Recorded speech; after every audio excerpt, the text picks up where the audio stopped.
And he talks to other D&D people, especially about crafting, being a DM and crafting your world. So you get really good advice on how to DM, how to be a player. And it started in 2019, I think. He's had on like Abria and Matt Mercer. He's had on some people from D&D, all sorts of RPG live plays, some of the D20 casts, and Actually, now that you mention it, I have listened to at least a dozen episodes or so of that. Actually, yeah, it's pretty good.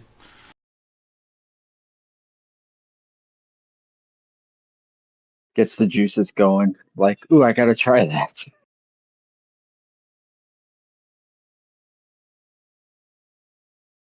And holy shit, everyone's here before 7:40.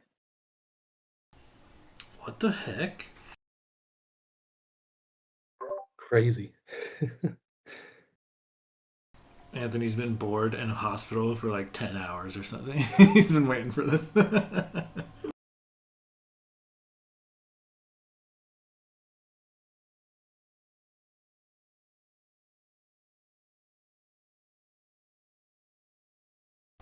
Yep, loot looks good.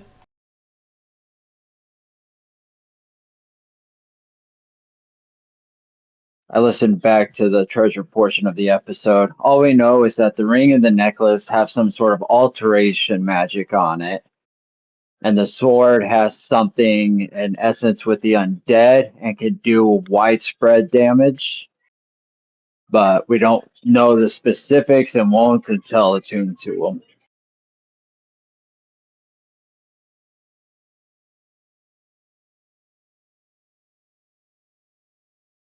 Well, shit, since we're all thusly assembled, unless there's any protests, I'll go ahead and get into this recap. All right, good deal. All right, last session began in the city of Amaku, located on the edge of Nightwood Forest and the Great Bog. The party heading forwards towards Tirna and the forwards towards Tirna. I wrote that. That's fucked up. And the current festivities there. They agree to escort a wagon full of courtesans through the bog as well. Several hours into their journey, they come upon a half sunk wagon and several frightened looking stone statues. Upon further inspection, the wagon revealed a hiding basilisk, which the party promptly disposed of.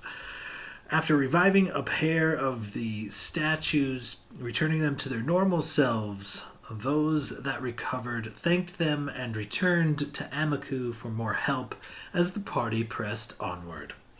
A handful of hours further into the bog, the party comes across a fisherman struggling with his net. Gladir kindly assists him, only to uncover a coffin, chained shut and padlocked. The fisherman excuses himself while the party cracks open the coffin to find a bit of loot. After dividing it up, they press on. Shortly after nightfall, just when the party begins to think about perhaps camping in the bog, the lights of a nearby settlement catch their eye, and they hustle to the small town of Mudport, which is where we are now. So, Mudport is this small village of fishermen and trappers, kind of relying on the bog and the resources it provides. There's an inn and a tavern that can be found here. The markets are usually slow and more often than not closed. Many of the locals kind of just trade amongst themselves here, so there's not a great need for stores, but there is like a general goods store. And this area is mainly made up of huts and yurts and homemade docks leading into swampland, and you see the occasional slow-moving canoe or swamp boat. But as you guys kind of arrive in this small town or village, you realize that it's fucking packed. Like as you approach, there are dozens of tents surrounding all of like the high ground around this small village. More than dozens, possibly hundreds. You see people in makeshift campsites just kind of litter the entire village and surrounding area for a couple 100 feet in all directions. Like it is a massive campsite at this moment. So as you guys kind of approach, you see there are some actual buildings, there are some shops and things, but the inn clearly has the door is closed and locked, and there's a roughly painted no vacancy sign on it. Most of the shutters are drawn closed, and doors are locked, and really all of the life kind of seems to be around in some of these campsites. Even the local tavern is locked up with a sign that says sold out and come back next week. But you guys do see, as you kind of take a survey of the town or this little village, there are a couple of like makeshift vendors here. Like some of the tents seem to be like a little bit more than like a canopy or two set up, where a guy's got a couple of tables and a single keg of ale, and he's quietly and in dim light just kind of serving up 3 or 4 individuals here or there. It's got a real mellow mood. Everybody seems to be speaking excitedly, but in like hushed tones, keeping conversations private. And yeah, that's kind of where you guys find yourselves now. The courtesans, as you kind of come into town, make it known that if we're stopping here for the night, I think we'll fetch ourselves a bit of work. And they do just that.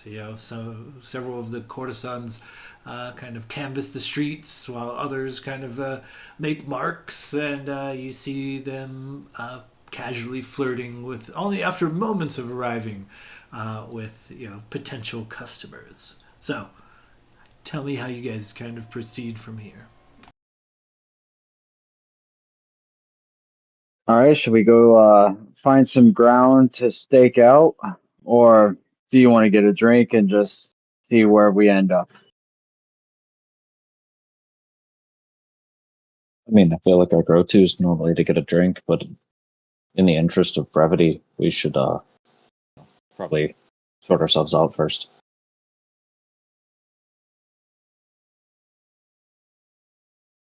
All right, Logus, why don't you use your keen sight and one with nature, find us a home?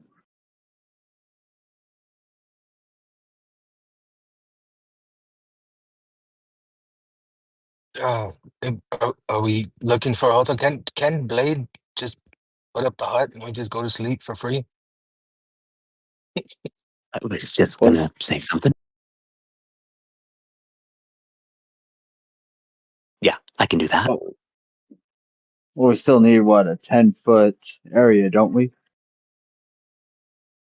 Right in town square. Let's really show our strength and not give a fuck.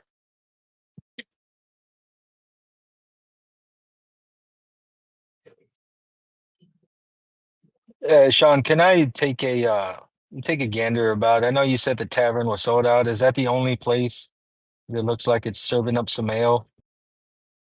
No, I'd say it's not that big of an area, and you've got spot on perception. There are 2 or 3 different areas, kind of in the more like tent locale, kind of on the outskirts of the city. But there are 2 or 3 areas that have like a few canopies set up, and they have like a few candles and maybe a lantern here or there, but the light is very dim. But you clearly see some of these travelers are working merchants, and there is 2 or 3 separate little like canopied bars essentially. But it looks like the selection might be limited. It looks like mostly ale. There's a few kegs here or there.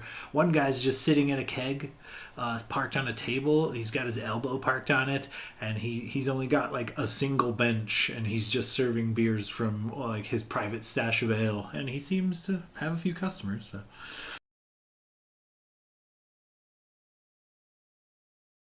Yep. If we're looking to drink, I mean, we can clearly go there.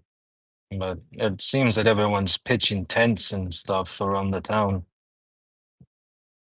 So might have to rough it out here tonight, boys.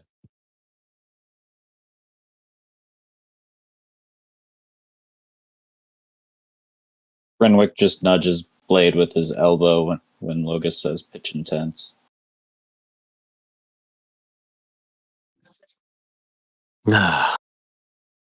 So I guess pitch tent. I'm gonna bring up the hut.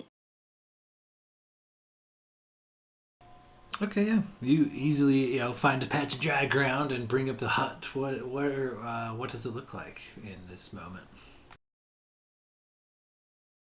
So as I'm bringing up the hut, so you said the name of this place is Mudport.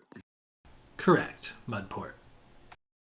So I can imagine it's probably pretty muddy. And boggish. So I can imagine like as Blade is kind of like got his hand out and he's kind of lifting it up. You kind of see the ground starting to shift, and from the ground it starts kind of like this dome starts kind of forming of mud and clay, and maybe some like swamp and grass on top of it, some twigs hanging out. You see this hut kind of appear out of the ground.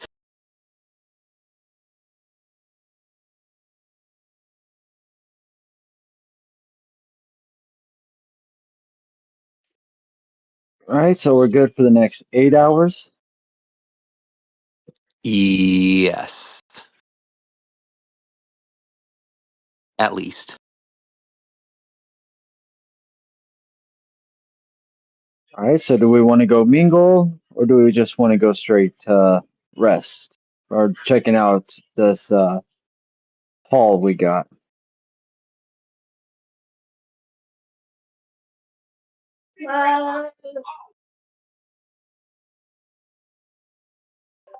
I mean, we could mingle, Gladiator, right? I mean, you wanna go see what's happening about? Get some mail, maybe get some information. We should also Yeah, it probably couldn't hurt take to. a close look at these items, and if we can't figure out what's so specific about them, perhaps there's somebody in this town that might be able to shed a little light. Some of them are looking real ominous, and he sort of looks at the bastard sword that I believe Gladiator is holding. A skull and the glowing eyes. Logus already has the emerald and gold ring on his finger. Gladiator gave the sword to Locris. Yeah, Locust has got it. Even worse. Looks at the Bro, sword, looks at Locris, looks back at the sword. I'm sure it's fine, right? You remember what happened with the mace. It was a mace, wasn't it? Either Yeah. way, I don't think it let's matters. verify. Yes, it I was. think any weapon that Locris uses is a mace, becomes a mace, if not one. It's honestly weird.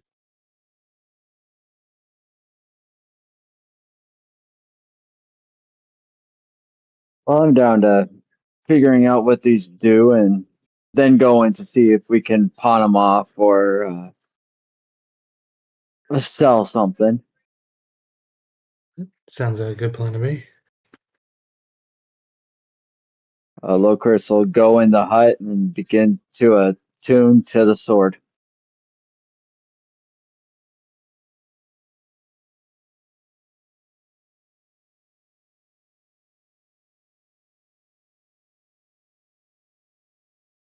Yeah, if Logos is taking an hour to attune to the sword, Logos wanted to attune to that emerald and gold ring just to see what it was about. So he would take a second to do that. fuck it, and I'll do the necklace. Okay, give me just a sec. I gotta disconnect, reconnect real quick. My signal's dropping, but we'll get right to that.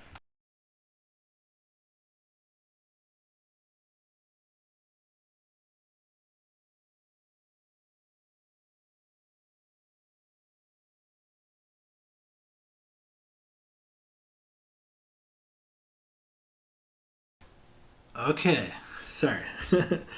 um, okay, I guess we'll just go straight down the list. Holler at me if I start breaking up. I might have to disconnect, reconnect.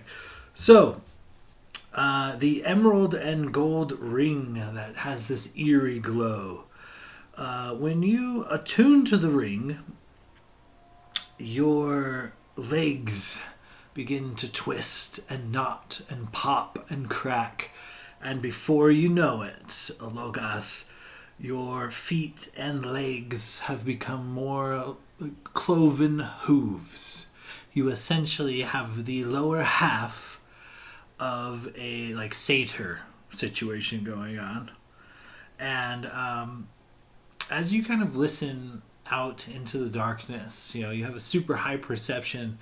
It kind of like hushed tones far away where these people are drinking.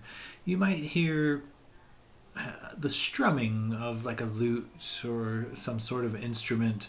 And while it was pleasant background noise before donning this ring, every bit of music you seem to hear sounds like screeching or screams.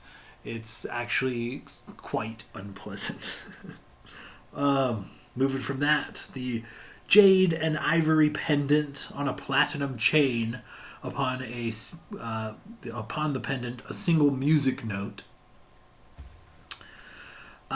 Immediately upon attuning to this necklace, a visible reaction occurs, and all of the tiny critters in and around the area flee.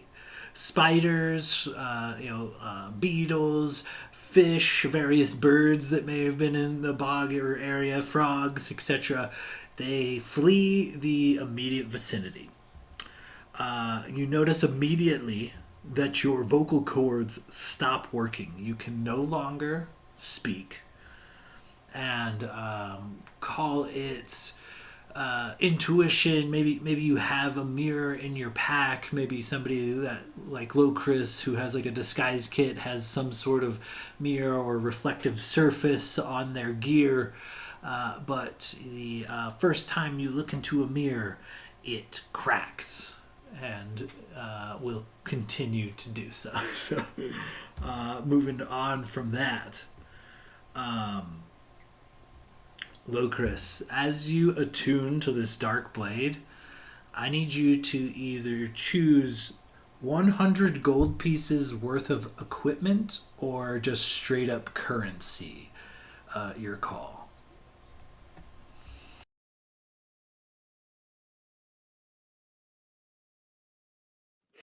So 100 gold currency or 100 gold worth of items. Correct. I need you to choose one or the other. Let's do 100 gold currency. Okay, so you lose 100 gold. You've effectively destroyed 100 gold pieces worth of currency or goods for the day. You must do this every day with this weapon, or you die. There is no death save. There is no dice roll. The sword absorbs the entirety of your soul and body.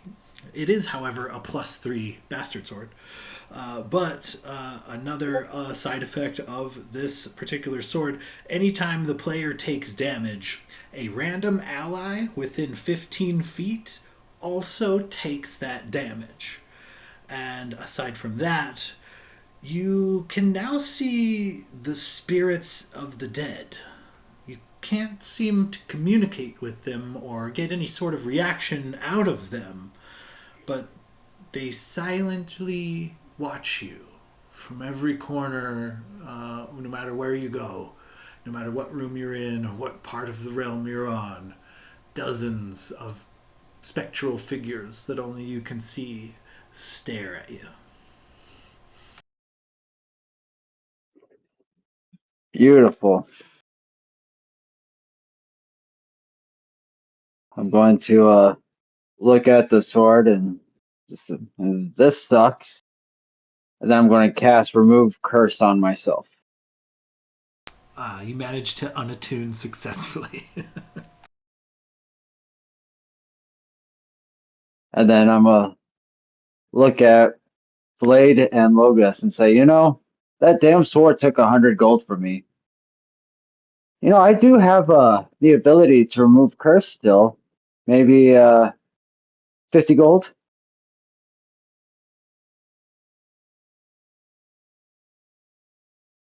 So like, so I just got the legs of a satyr and can't stand the sound of music now.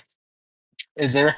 Can I like bounce and would like? Is there any other effects that can I like test out the legs, see if anything else happens? Aside from kind of jacking up your armor, like you'll probably have to take a bit of time to readjust your armor to your new legs. You are about a foot shorter than you were before, but aside from that, there is no like movement bonus or penalty or anything. You're just a little bit shorter and now have goat legs, and music sounds like people screaming in pain around you for some reason.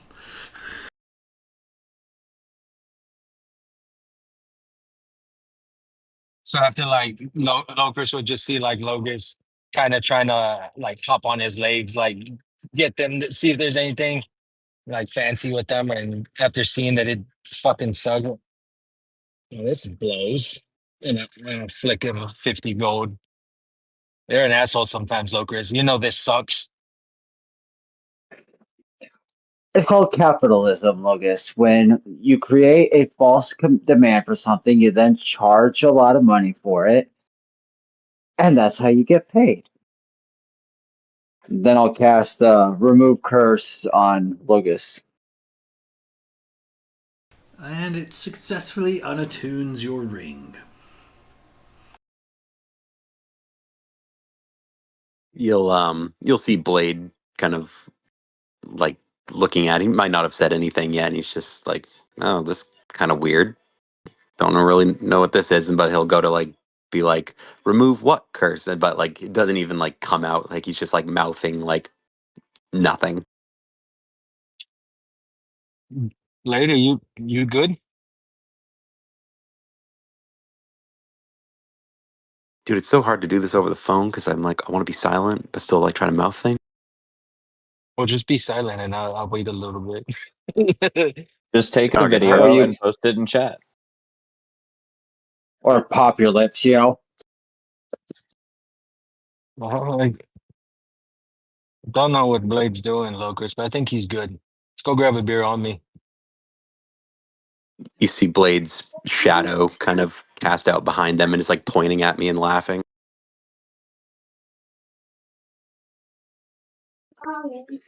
Yeah, I need a half hour to an hour before I can do more spells. So yeah, it's fine. Blade kind of just shrugs and will go and follow. Okay, yeah. You guys kind of make your way into Mudport. And like I said, there's very chill, kind of like hushed vibes, but you guys eventually find yourself under a dimly lit canopy with, several picnic table style setups and, a single orc guard and a tiny gnomish man selling ale. They only have two, maybe three kegs, but they post it up and they sell by the cup. And they welcome you in kind of hushed tones. Hey, how you doing? Just excited to be on the road. Figured I'd make a little money too. What can we get you? Silver piece of nail. All we got's spiced and not spiced, but it is what it is. Take it or leave it. What are you splicing it with? He reaches into a pouch and pulls out this kind of like red powder and presents it to you. He's like, the locals collect this by grinding down a bit of this wildflower. It's got a potent zing to it. Can I roll any sort of check to just like see if I get a sense for whether or not this is safe before we buy shit? We've been burned before. Yeah, go ahead and give me an insight check, or you can insight check the guy, or you can medicine check the liquid. Your call. Let's go with insight on the guy. 24. It all seems above board. The particular spice he is using does kind of have, it's also used in like calming and mellow teas and things like that. It's, a very calming, chill blend. Well, I guess I'll take 5 of them, and I'll just flick him a gold piece. Oh, shit. Wait, I think All right. 4. Blade, did you want one? And as he's like just mouthing in silence, I don't think Blade's drinking.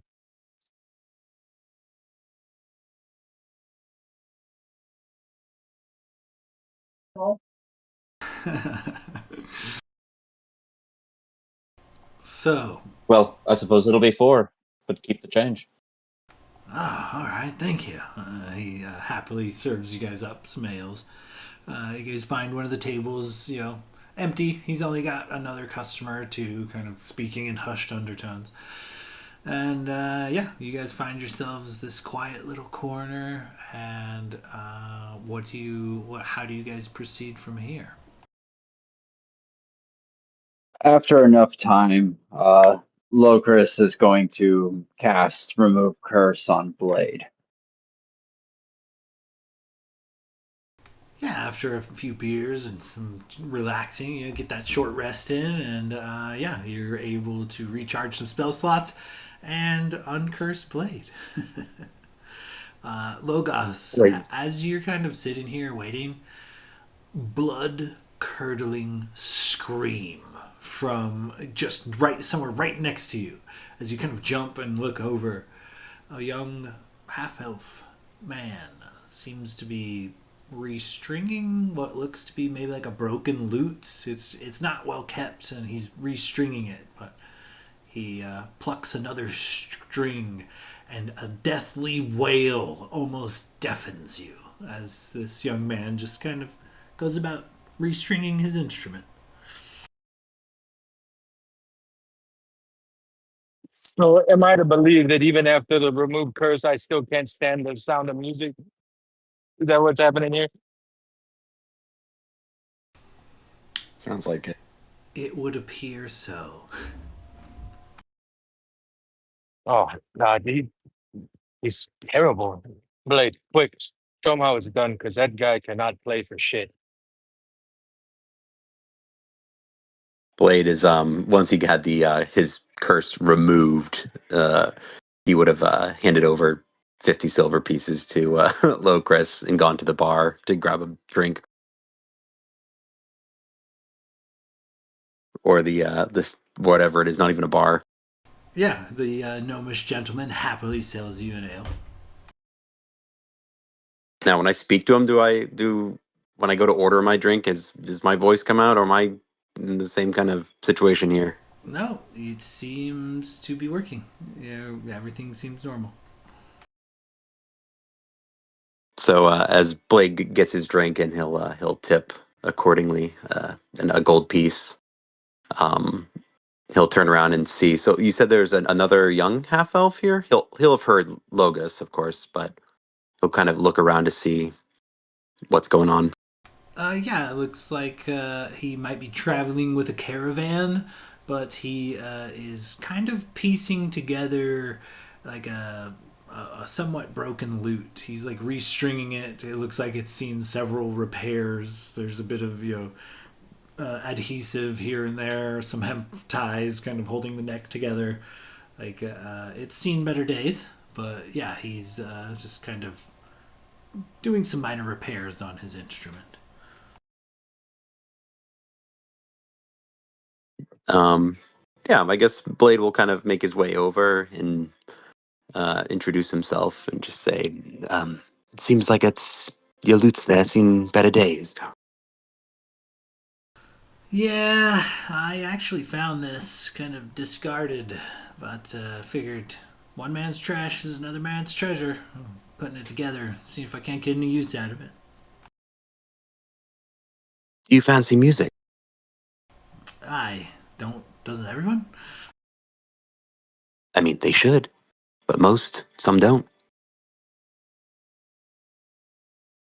Um, Blade will kind of inspect the loot a little bit and see if there's anything I can do to maybe like help fix it. Yeah, go ahead and give me, we'll call it an investigation check as you kind of look over the loot.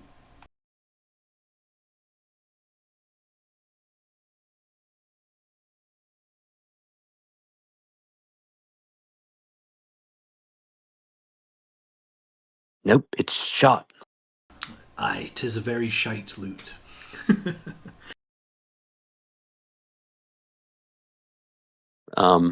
Blade will kind of look at him and just be like, one moment. And I'll kind of like go back to the hut and I'll dig out my actual OG loot that I had in the beginning, before I got my Dragon's Tooth loot and all that, and I'll bring it back to him and I'll say, this is my loot. I had it when I first started, and maybe it'll serve you well as it served me. His eyes kind of go wide. He's like, "Holy sh! I don't have any coin, Mister. Are you sure?" More than positive. It's yours. I've and he'll kind of look at his Anne's Truth double neck loot and be like, yeah, I'm all set. I think I can get by. Free of charge. He strums it, and surprisingly enough, it sounds in tune. Now, Logos, when he strums it, you hear wild, uncontrolled screaming for a brief moment.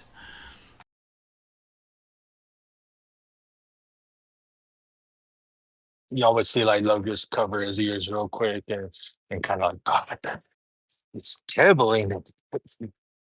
I don't know why Blade's bothering with him. It seems like a lost cause.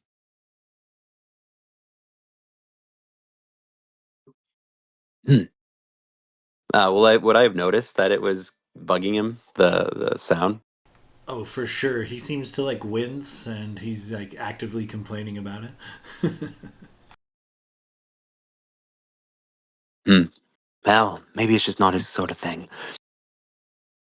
Well, anyways, I don't want to take up more of your time. My name's Blade Silverstring. I'll extend my hand out. Let me make a history check for the youngster. He's like, "Oh, all right, nice to meet you. Thanks." He stands up and kind of holsters the loot and shakes your hand before going back to like inspecting it and comparing it to his busted loot. He's like, "Oh man, this thing's in rough shape." Well, find me if you ever need any help playing or an instrument or need some lessons of some sort. I played a few times, but I'll be over there with my friends. The one covering his ears over there too. "Oh, I'll do just that." And he kind of looks at you with awe. You kind of see him nerding out a little bit, geeking out about this whole situation. Once you kind of walk away, he's almost starstruck, if you will, by the generosity and the ability to now play music without having to put all that pain in the ass work of repairing that loot.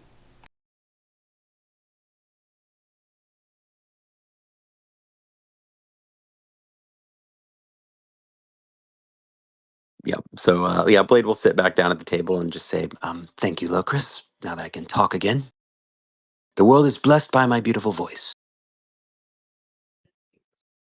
What did we hear when he plucked the loot? An in tune loot, maybe a chord or two, just uh, a loot. It's well maintained. Lucas will look at Logus and just, why are you such a hater? Locus, you know I love the music, but he's awful. I mean, he clearly has no future, and it's not so much hating as feeling sorry that that such a good loot of a legend is being wasted on such an awful artist. I mean, even his strumming sounds horrible. It sounded perfectly fine to me. I mean, I don't, Blade, you have more of a ear for this. Was it out of tune? No, none of my instruments are out of tune. Hardly ever. I mean, I string them up correctly. No, seemed perfectly fine to me. I mean, I know he wasn't the best. He might not have been picking it at the right spot on the neck, but it was in tune. Picking at the right spot. I mean, he strummed and it sounded like someone was screeching, as if someone was killing a bird. It was awful. Blade, quit being nice. You can pick on a better squire of sorts. 'Cause, I mean, honestly, this kid doesn't have it. No, I mean, maybe he just started. I mean, who knows? He could be the next. Well, there'll never be another Blade Silverstring, but he could be his own little whatever Mudport champion. And we've heard a lot of people scream at their deaths, and none even sounded as decent as that.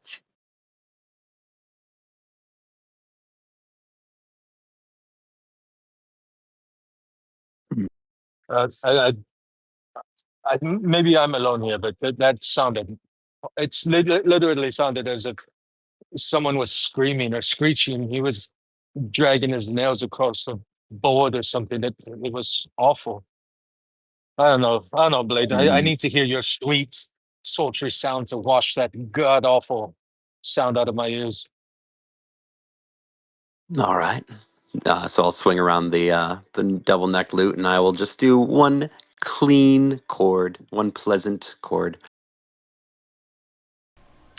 A shrill shriek like nails on a chalkboard for you, Logos. But yeah, Blade and everyone else in the party, clean, crisp, reverberation. Logus will kind of lean towards Renwick. Blade's lost it, hasn't he? It's almost as bad as the new guy. That was horrible. Honestly, I can't take much more of this god awful swill that they're putting out here. Renwick does his best to slap Locust. Say, how dare you besmirch his good name? Can I attempt to dodge his hand or catch it? I'll say like an attack roll versus uh, acrobatics, I guess. See, Wouldn't it just Blade. be, I mean, like, and this is to my detriment because I have a +0 for unarmed strikes, but wouldn't it just be an attack roll against his AC? yeah, that's fair. Just to see if you can hit him. I think I have to roll a nat 20 to hit you with a +0, so. And I did not with the 7. And I did.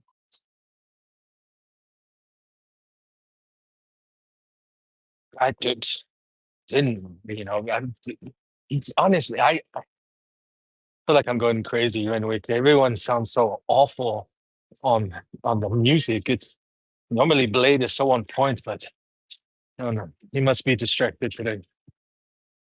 Renwick kind of stares at him for a second, and he leans in and just says, "You didn't go attuning to that damn ring before we found out what it was, now did you?"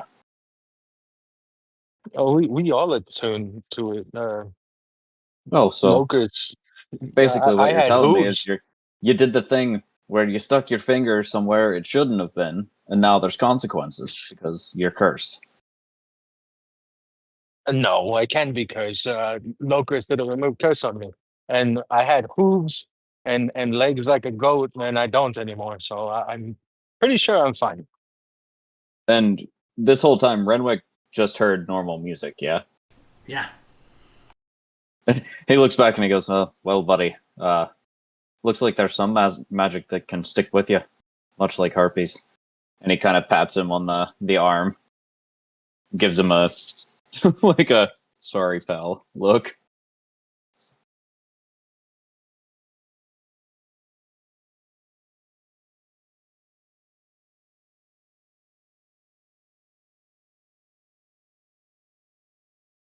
Yes, I don't know. I mean, is Locris? Is it possible that remnants of the cursed item can stay after you remove the curse? Well, the thing is that a remove curse only works against some curses, such as I cannot remove Gladir's curse to silver. With it's beyond my power. Perhaps this other curse you received is a little bit stronger than what a general practitioner can do.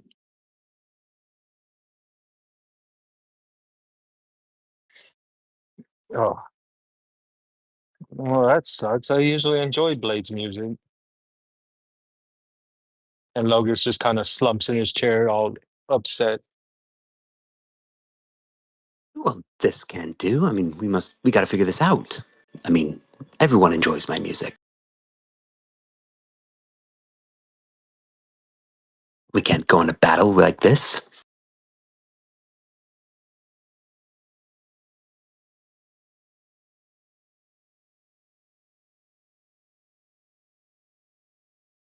Well, then we may need to find a cleric or perhaps a greater restoration. I don't know if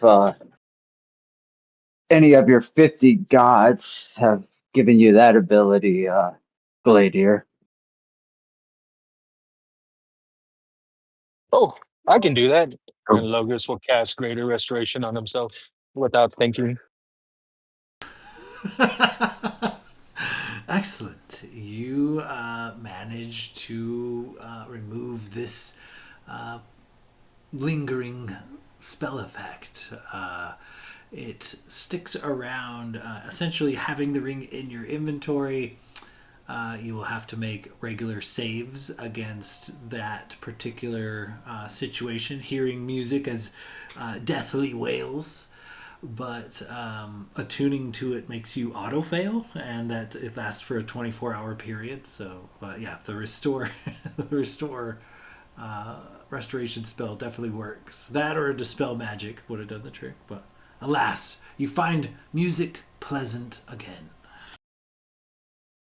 Logos will take off the ring and then Locris here, you handle that shit.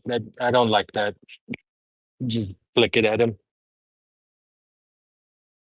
Yeah, I think we could find a buyer for this. And I'll put in How the about bag of that? holding. How about that kid over there that I just gave the loot to?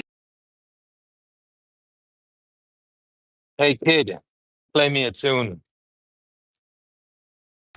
All right, and he strums up. He goes for "Mary Had a Little Lamb," and he misses like 3, maybe 4 notes, but you kind of get what he was going for. Blade is gonna like immediately turn like shoulder to shoulder with Logos and be like, "Oh my God, you're right. He's terrible." I ain't gonna lie to you, kid. That was mediocre, but everyone starts somewhere. And I'll flick him a gold piece. His eyes kind of go wide. He's like, "Shit, this is my first day. I've already made it gold." Oh man. As he flicks that gold piece, can I like nudge? You're still holding the ring, right? I flicked it at Locris, so Locris would have it. So Renwick will look at Locris and wink at him and like kind of like slyly put his palm out for him to pass him the ring. Renwick wants to try to palm the ring and then reverse pickpocket it onto the musician. So every time he plays music, it just sounds like screeching. He'll find it eventually. He'll figure it out, but it'll be funny for a little bit. It comes down to Locris, I guess. If you want to pass Renwick the ring, I think you said you threw it in the bag of holding. I'll pull it out and I'll slip him the ring. Okay, Renwick, go ahead and give me a stealth check. Would you accept sleight of hand? Actually, with my bonuses, I think they're the same. Yeah, they're both plus 15 at that point. So This poor blind kid. that's a 22. He's blind? No. Wait, no, he's not blind. He Is he? buried the league. I just gave a blind kid my loot. I just reverse pickpocketed a blind kid to give him a curse. What did Renwick roll? I All that actually, background, what the fuck is priceless. I called him a blind kid because I rolled and I thought it was going to be a nat 20, but it bounced off the wall of my dice box and became a nat 1. So I mean, that's What did fitting. Renwick I mean, roll on that sleight dark, of hand? but 22. yeah, so you Okay, well, with you my placed. passive of 25, I see it, right? Oh, for sure you're aware this is happening. Where did he put it? What do you think? Front pocket or front breast pocket there, Renwick? I would say, yeah, probably front breast pocket. Like he'll maybe like walk behind him and kind of just drop it over his shoulder so it falls right in. And he is so focused on his new loot, he's clueless. Logis is gonna go try and he's gonna pat him on the chest and you got the stuff, kid. Just stick with it. And I'm gonna try to pickpocket that ring out of his pocket. Okay, we'll call it your call, stealth or sleight of hand, whichever.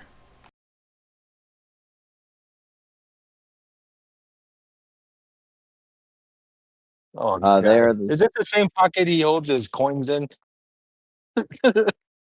No, he has a coin purse. It's got a whole whopping one gold in it. So, right but now. it's gonna look like I'm okay. I rolled a 13 total.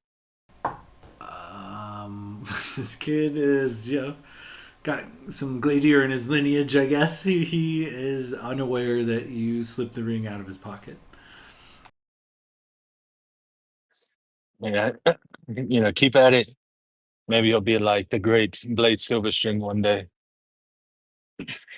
And I'll fucking take the ring back to Locris. It's fucked up, dude. Kid's blind and you're over there picking on him. Like I didn't expect that from you, Locris. To be fair, I didn't know it was blind. I mean, he played it off really well. Props Yeah, I to him mean, for like, trying to pick the loot. to be fair, I've spent a fair amount of time with Blade, and every time that he plays the loot, he's not looking down at his fingers. I just assumed the kid was trying to show off. He's just looking in the sky.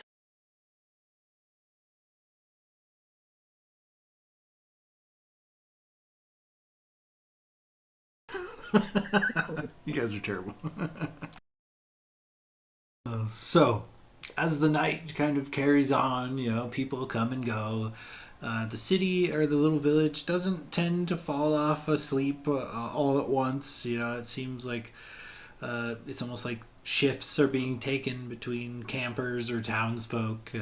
A couple of folks leave, a couple of folks come back by. Everybody seems to be buying ales, and there's the occasional food stall that quietly dispense with some bread or rolls or stuff like that. But essentially, the night kind of wears on uneventfully, and you guys find yourselves back at the hut, tucking in for the evening. Anything in particular you guys need to do before calling it a night? I would Yes. take an hour to attune back to my cloak of the arachnids. Okay, yeah, with your trancing and stuff, it's easily done with your downtime for sure. When we were leaving, if that kid was that kid, would that kid still have been there as we were leaving? Yeah, I think that kid is probably some sort of help to the local, the little bar tent you guys were drinking under. Then Locris would have waited until everybody was kind of up ahead a little ways and backed a little to the kid and say, "Hey, you do show some good promise, and you might just need a little inspiration." And I'll place the ring in his palm and say, "This ring helps you learn how to play instruments a lot quicker. You just need to practice with it for a while." He looks down at it and up at you. It's like, wow, Wild, mister. Thank you. And then I'll head back to the hut and reattune to my sunblade. Excellent.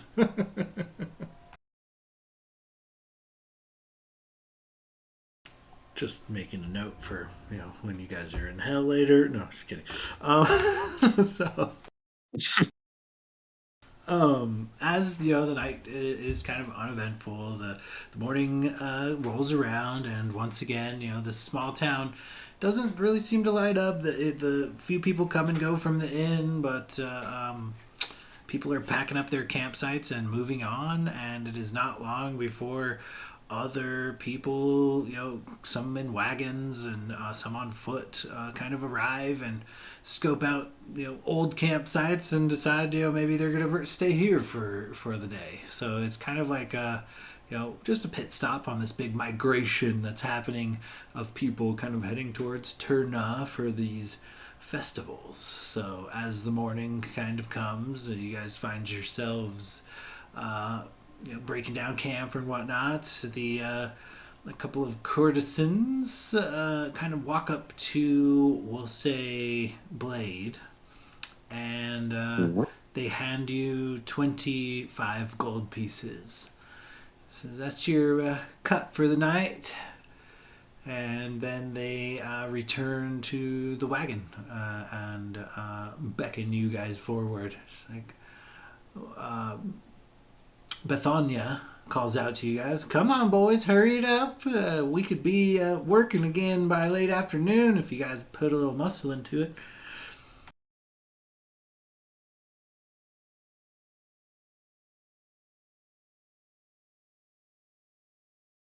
I, for one, have to respect the work ethic. It's admirable. And profitable. And I'll kind of put the coin in my pocket. Blade, I think you became their personal investment management and protection. A PIMP.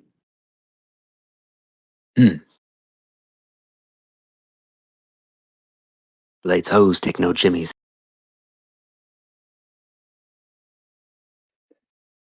All right, we roll out. Since we're on the swamp blade, maybe a new nickname could be Gator. Kind of like that. I like that. I don't know. Not the Gators. I mean, I guess it does sound kind of cool. Not really related to These Gators, Gators but bitches better be wearing jimmies.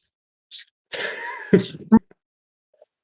think Glader takes offense because it's a slur against his cousins.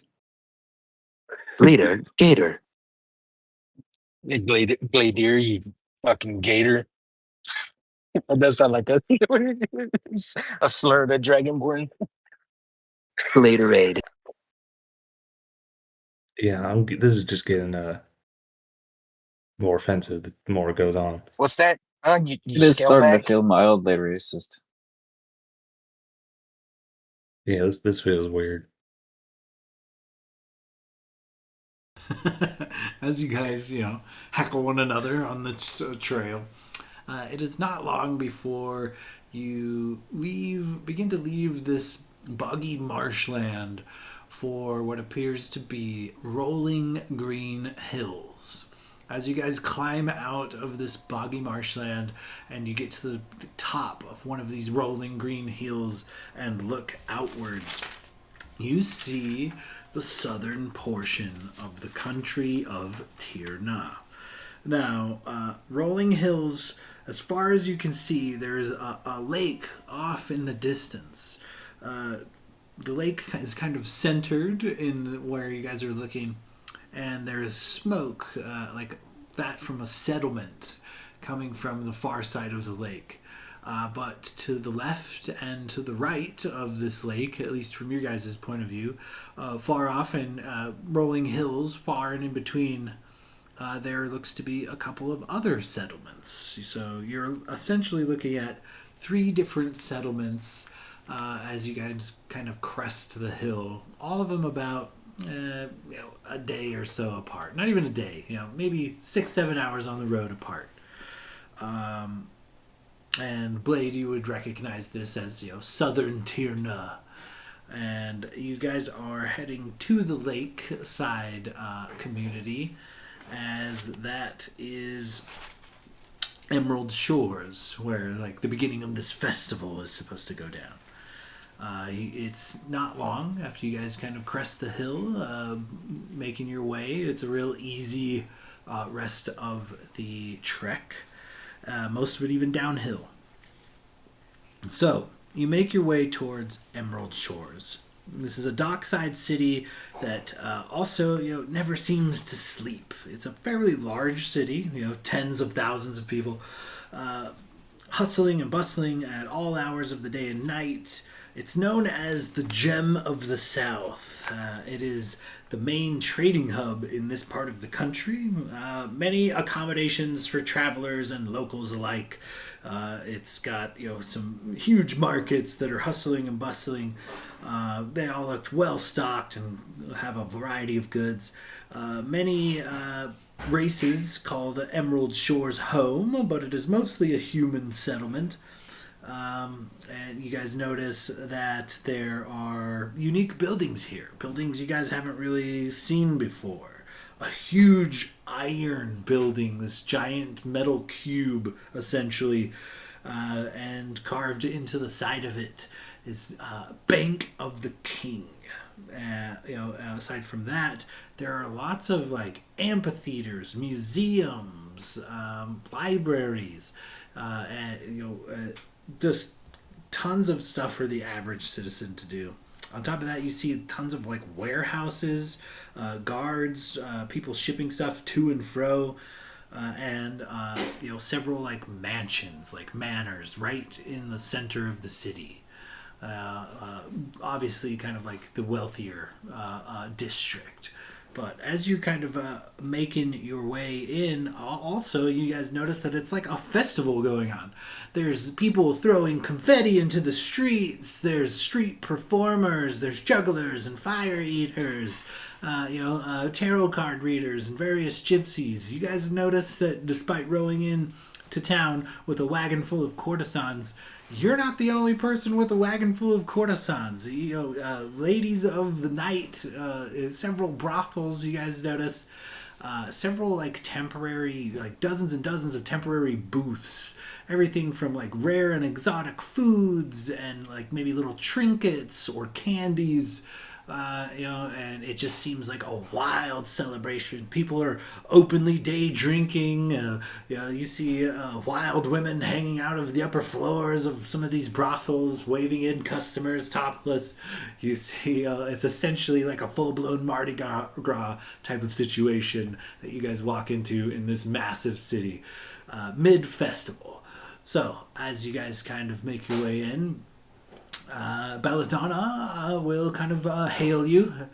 Adventurers, I think we'd like to fetch our gear and part ways. I believe we owe you a bit for the job.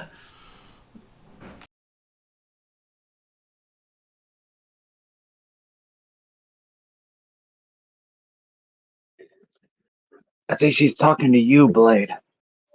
Oh, sorry. You Blade have will been sort of the facilitator this entire time. Blade will kind of go. I mean, are they still like in the wagon? Because Blade will go and kind of open up the door for them and kind of let them out.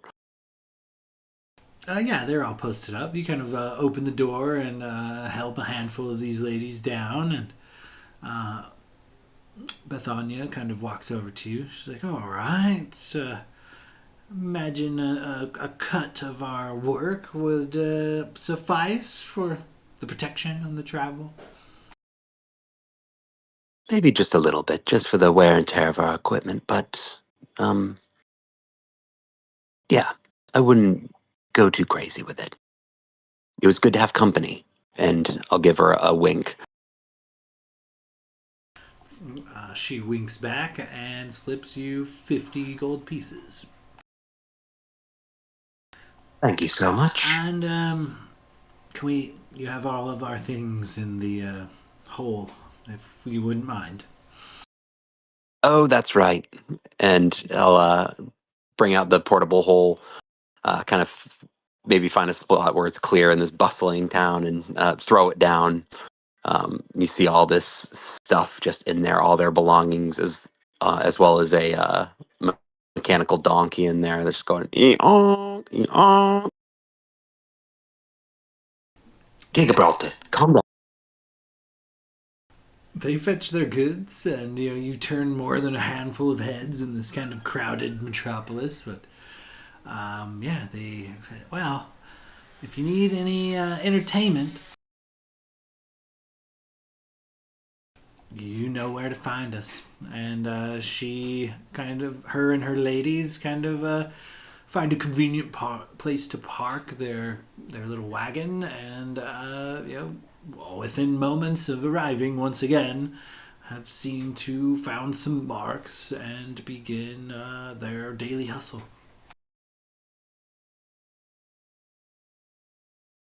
Blade will kind of walk back to the group and just be like, oh, I'm gonna miss them. They did rather brighten up the road. I mean, it seemed like we traveled quite a distance in almost no time. Well, I mean, you probably won't be too hard to find them again. You sure you can meet up with them later if you wanted to. Oh, I'm sure I'll meet with them later, Gladia.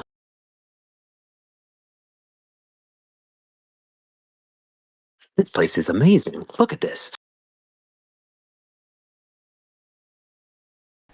Just as you say this, trumpets erupt in the background, bum, bum, bum, bum, and a parade begins.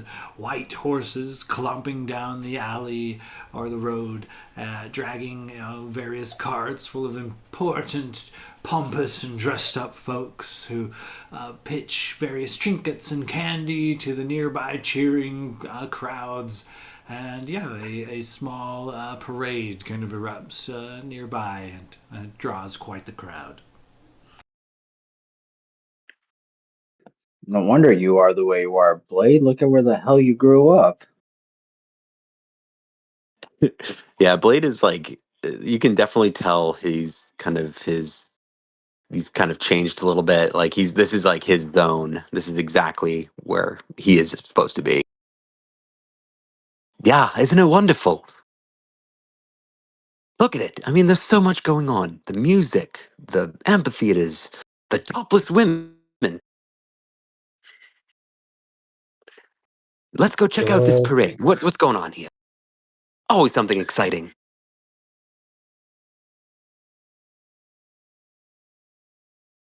well, yeah. I mean, parades are cool. I don't think I've ever been to a parade before.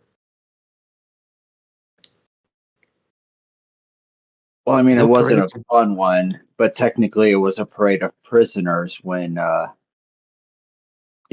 Silver Queen and her bitch decided to cut off all their heads. Yeah, I have a feeling this parade's going to be a little bit more fun than that. Yeah. Come on, Gladia. Let's see a proper parade. Yeah, Glader will follow Blade's lead. He's in his element. Yeah, Renwick's right behind him, staring up at all the apparently topless women. There's so Glader many of them. will pick up Glader will pick up Renwick and put him on his shoulder so he can get a better view in the crowd of much taller people. He kind of just like puts his arm around you as you do that and kicks back a little bit, gets comfy, and he's like, a taste of the good life.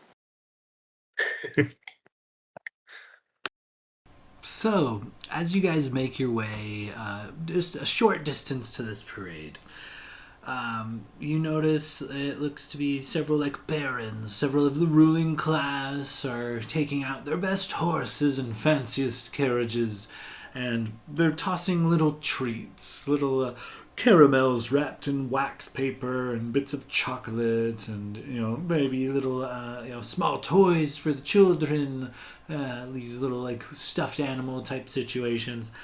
And as they kind of go, there's like a marching band type of situation that comes by. They play decent, but they play loud and it gets the crowds roaring and pumped up. And then first kind of float that comes by is one that's kind of advertising the King's Tournament. The King's Tournament in only 2 days, the first event. Be there or be square, but hey, come check out some of the contestants and give a round of applause. And behind them is kind of like a string of contestants. And there are several different factions that have joined the parade that are, wearing fancy armors and, polished weapons that are waved to the crowd and also, pitch various trinkets and candies and goodies and whatnot. And, right away, the first couple of contenders, if you will, for this tournament, Blade, you recognize them right off the bat. There is a faction known as the Blue Hand, and this is like a very kind of snobby but also very prestigious mages guild seems to be competing in this tournament. But also you notice the Copper Fist is another faction that seems to have joined. And they are like more like a mercenaries guild. They've kind of got a bad reputation for doing dirty work. However, you kind of know that they're well connected despite, occasionally being hired to maybe murder someone. But these two factions really stand out to you. The Blue Hand and the Copper Fist. As the parade goes on, you guys, everyone gets pelted with candies, these little caramels and chocolates as this parade marches on. And so kind of tell me how you guys kind of proceed from here as this parade kind of continues. Can I look to see if we see that potato farmer? Sure. Go ahead and give me a perception check.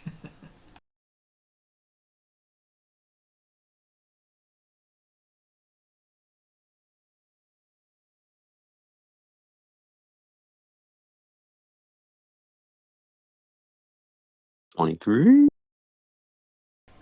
I'll say with a 23, you are absolutely confident that he is not here. At least not in this neck of the woods or in this parade.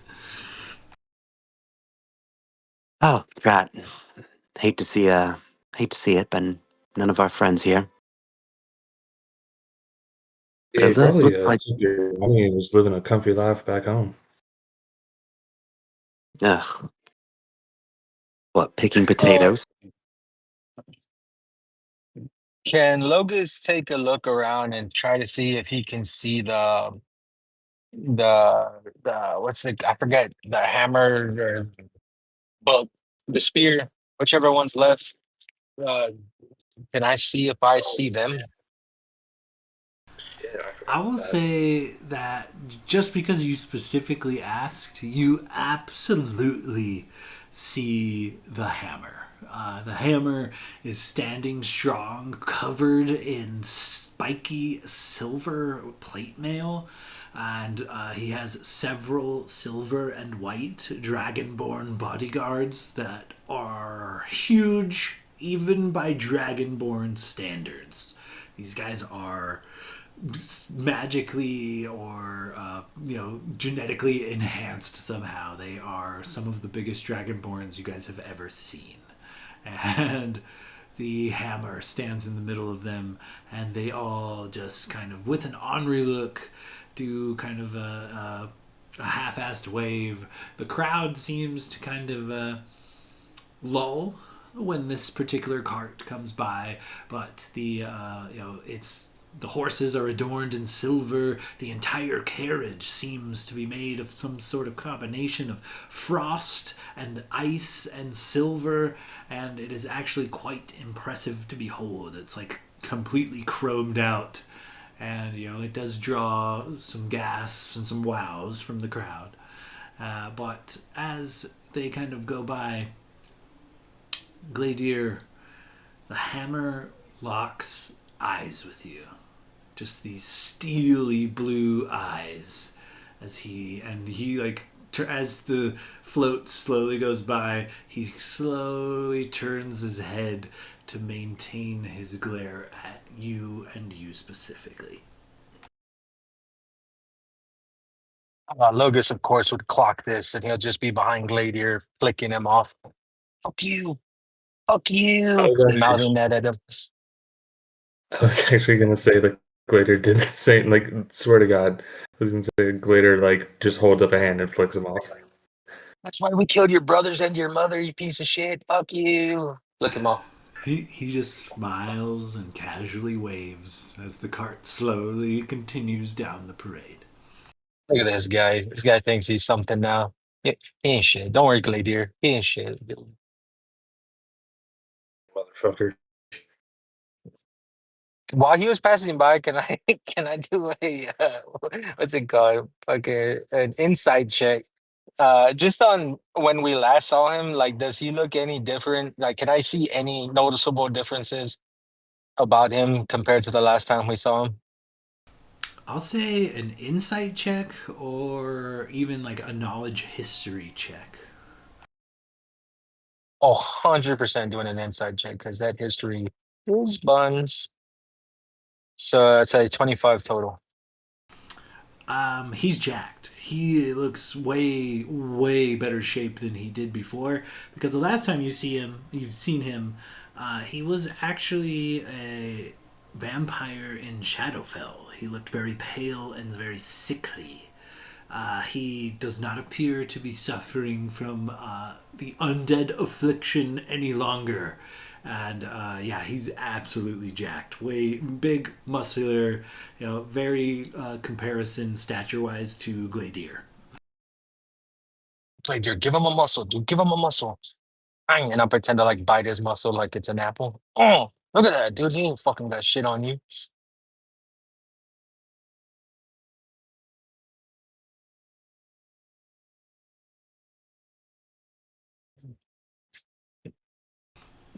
Yeah. Gladier didn't like that. So as the as the parade kind of carries on, there's another caller here or there. Various other contestants, floats come by. Various adventuring groups. And at the very end of this parade seems to be like this like marching band, if you will, but it's more like a marching bagpipe band. And at the very end of this parade, this bagpipe band finishing things off, Blade, you notice about the same time as he notices you, but a stout dwarf with a grey streak in his red beard, dressed very fancy for this particular occasion. He's got some leather boots, proper silver buckles, and like it looks to be like a fitted leather vest. But standing, marching in front of you, who he kind of just stops playing as he kind of cocks an eyebrow and looks over at you. Darius Stonewhistle, one of your friends from your former pre-adventure life. And he stops and holsters the bagpipe on a strap over his shoulder, and holy shit, Blade Silverstring.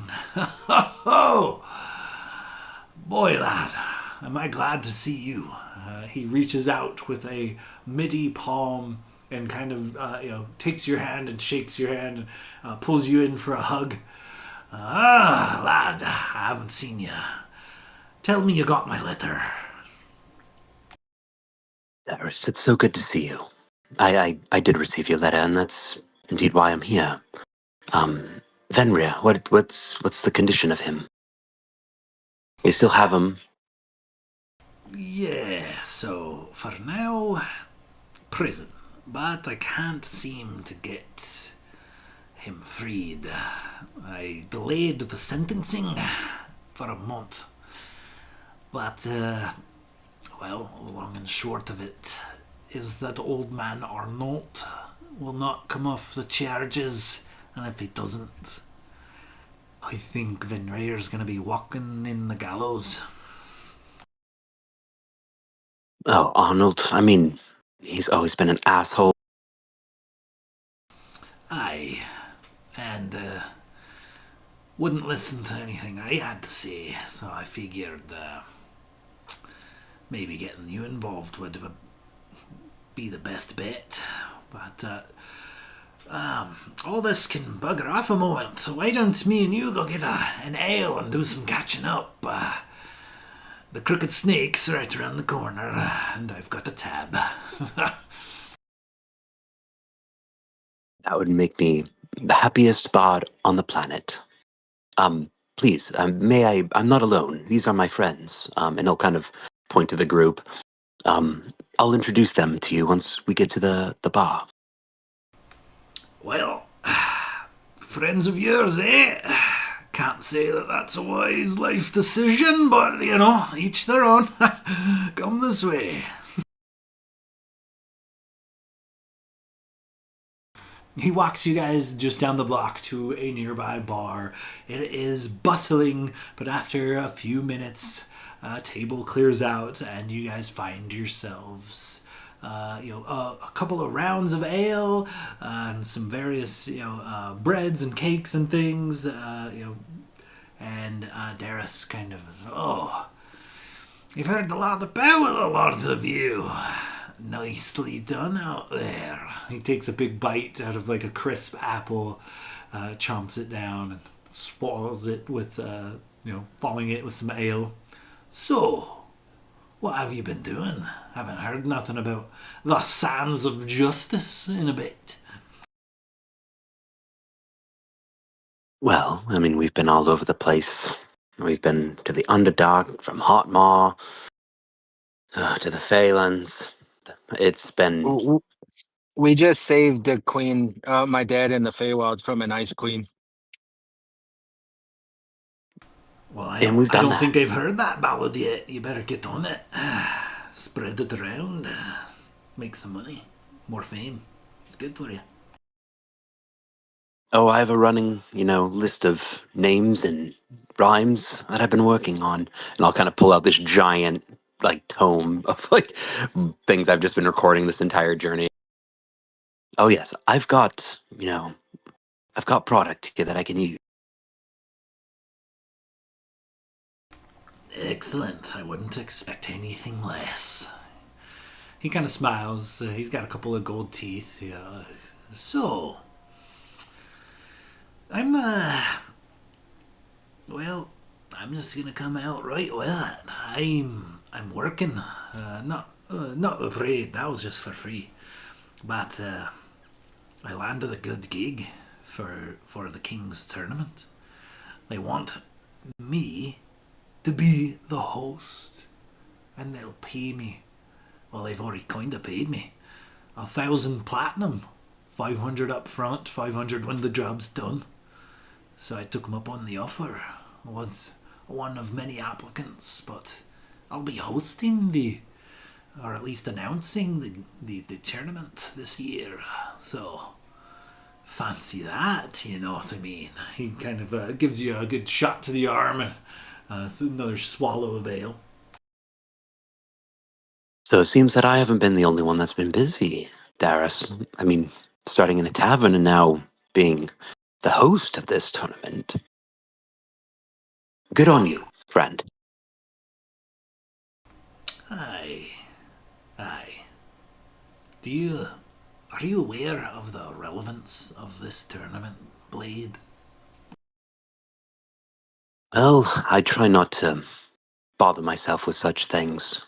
I left this place just because it was so, as glamorous as it all is, and how much I miss aspects of it, but the people and government here are leave a bad taste in my mouth. Aye. So no, I guess. Well, the winner of the tournament is going to be able to be king, or at least decree who the next king will be. Power is unlimited, that sort of thing. King's on his deathbed. He's a mere human. He's over 200 years old. Ancient piles of bones and dust and hair. Can't believe he's still breathing. But nonetheless, almost 100 years ago, he set this tournament up on account of he knew he wasn't going to have any children.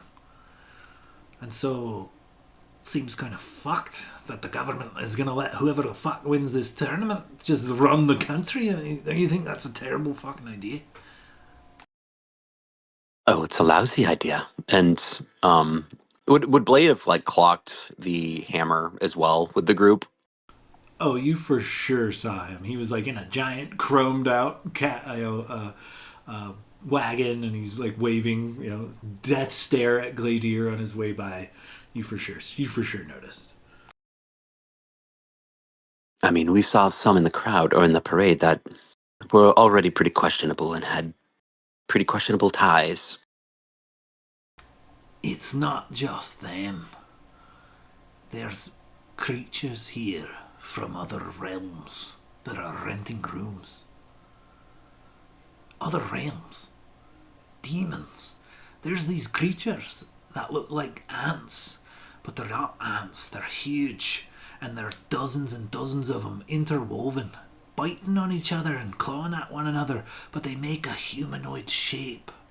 But they're like fucking ants. Lad, that's terrifying. That might be running our country. That does sound pretty ridiculous. Is this like one area, or is this just like throughout the land here? What, the tournament? No, the ant people. No idea. Not from this plane, easily.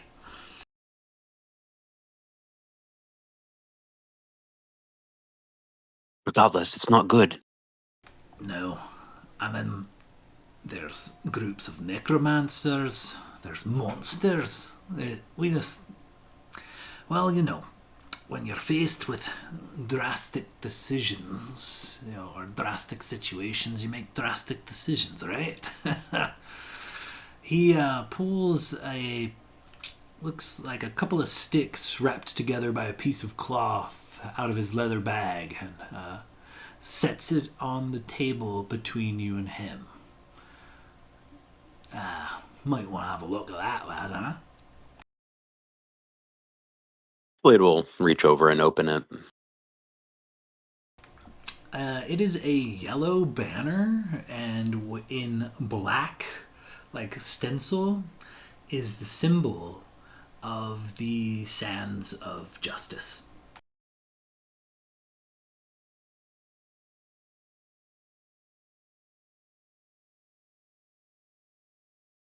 So what's this about? Well, the way I see it is we got to make good and damn sure that a local gets his hands on that crown. And,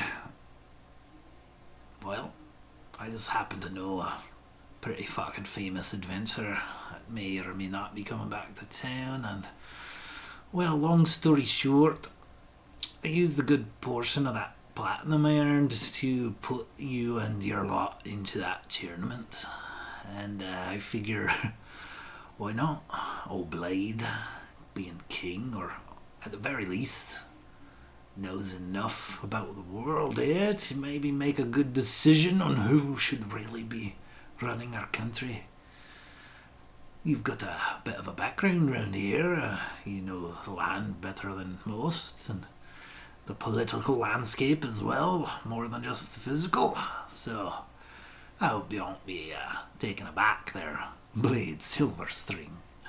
But, I've entered you and your lot in that tournament. You got about 2 days. Oh, don't think me forward, but I'm not gonna let my country fall to shit. Not when you're around, hero. He slaps you on the back. You've entered us in this competition. Aye. Cost me 1,000 gold. So don't fuck it up. Blade just rolls his eyes. Oh my god.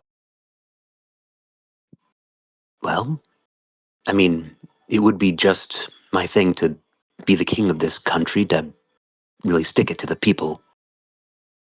I mean, not the people, not our people, but, you know. If you're the king, I think you get all the whores you want for free. Oh, then I am here. I figured you'd see it my way. Anyway, the tournament, it's going to happen at various locations.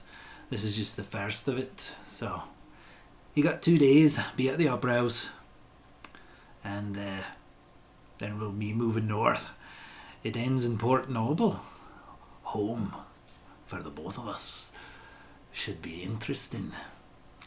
It's only a few days away, but it might be where we should probably do something about old Mr. Hedgehopper before he's more a head lopper, you know what I mean? Understood. Yeah. I think Venria, I mean, obviously we don't want this country to go to shit, but obviously Venria is very special to both of us. We must not let him fall victim. Aye. Agreed. He cheers as you.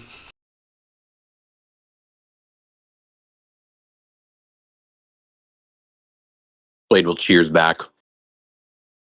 Well, group, I don't know if you caught all of that, but how do you feel about entering this tournament?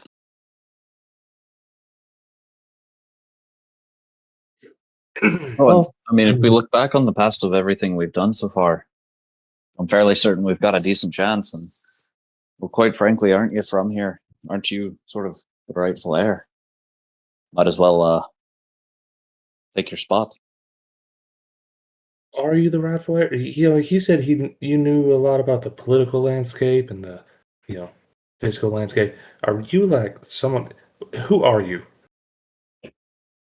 Oh, Lydia, there's so much to talk about, but maybe we'll that's a tale for another time. We'll talk about that on the way over. Glader turns to Darius. Can you please tell who the fuck is Blake? I mean, we know him because we've been traveling with him for a while. We've gone through hell and back with this guy, great fella. But we don't know shit about his life beforehand, and he just keeps telling us it's a tale for another time. I mean, I am a bard. I do get paid to tell stories. For a couple of silver, I'll tell you how, all about him and some sea turtles. Glader puts 5 gold down on the table. Before Blade says anything, tell us now. I'm gonna get a drink. So one time, I come down to the beach, and there's this wee lad wrestling a sea turtle. And I thought to myself, how peculiar. Well, later on, down the road, find out that sea turtle's actually quite delicious. The boy's had good taste since he was knee-high. You wrestled a sea turtle and made turtle soup out of it? No, I just shot it with a bow.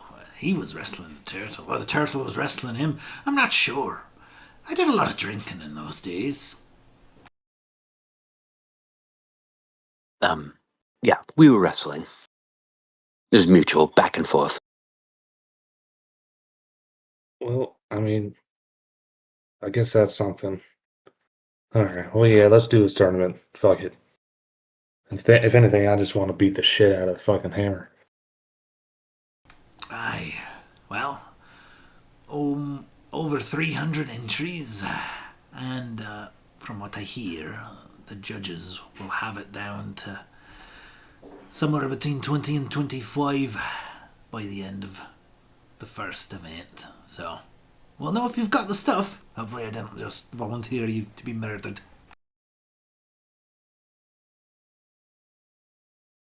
Oh, we've got the stuff, Darius. Trust me. We volunteered to kill ourselves plenty of times. This is just another day.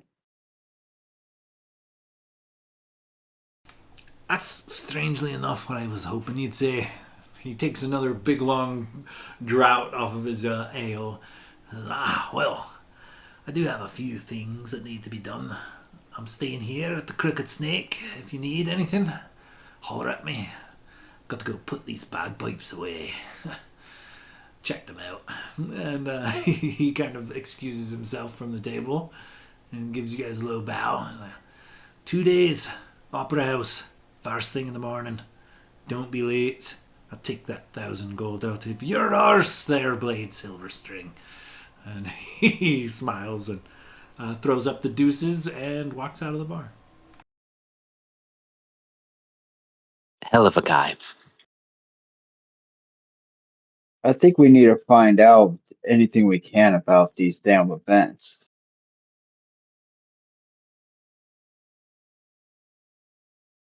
Agreed. Yeah, that's a good idea. Anything to give us a little leg up on the matter. Don't want to go in blind.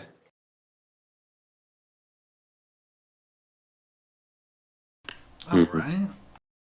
I'd say go ahead and give me, I guess, investigation checks as you guys kind of, take your time, maybe chat up a few people, maybe peek at a few posters here or there. I mean, the crowds are roaring, and, there's plenty of tourists and things around. You guys don't find it hard to make a conversation with folks. So give me some investigation checks, and we'll see what you guys know.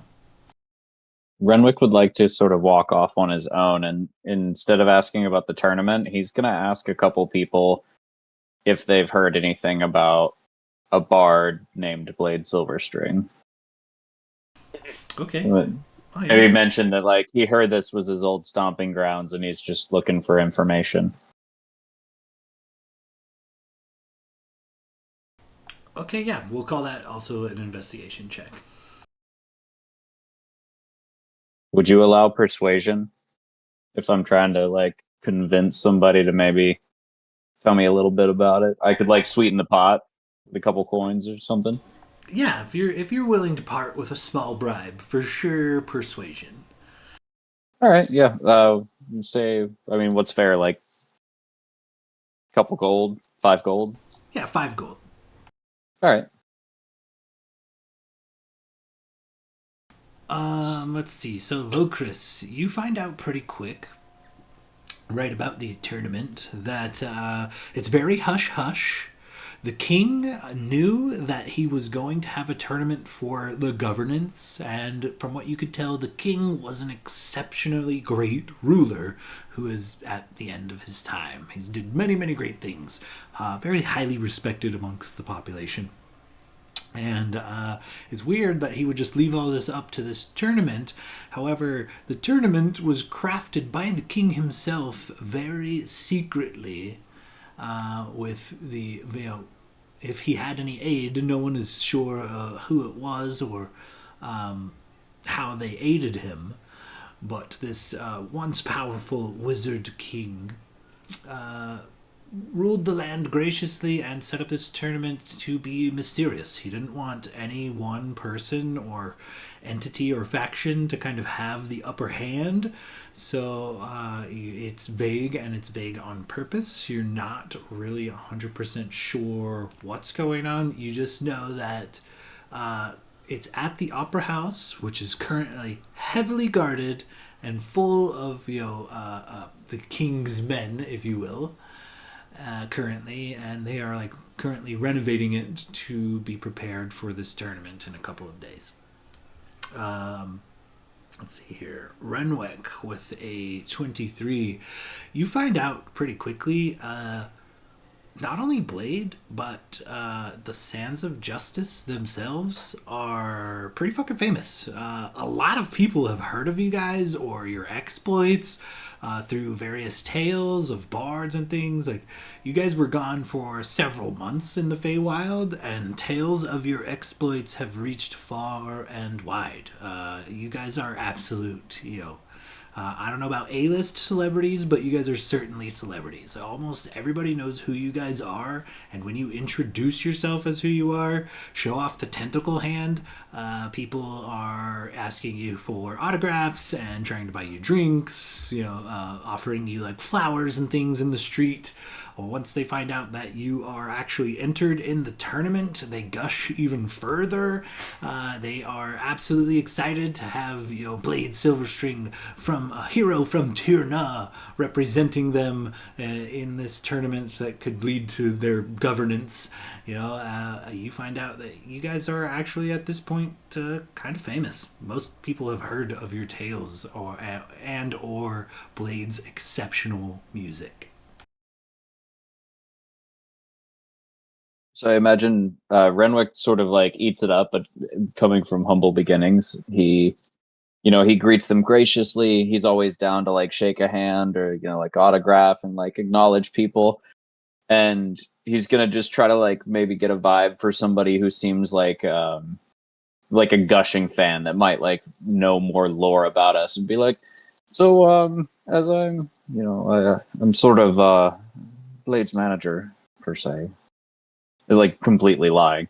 I'm really just trying to be aware of if there's anything from his past life that might resurface here. Maybe some people that he would have been familiar with that might have an interest in him winning or not winning the tournament or anything like that. Which I happen to know he hasn't told me much about his life from back then. Strangely enough, most of the information about the Sands of Justice and Blade Silverstring has come from other countries. There's not a lot of local heroic deeds here. It seems that they're just proud to have someone from Tirna out representing them in the world, doing great and fantastic deeds.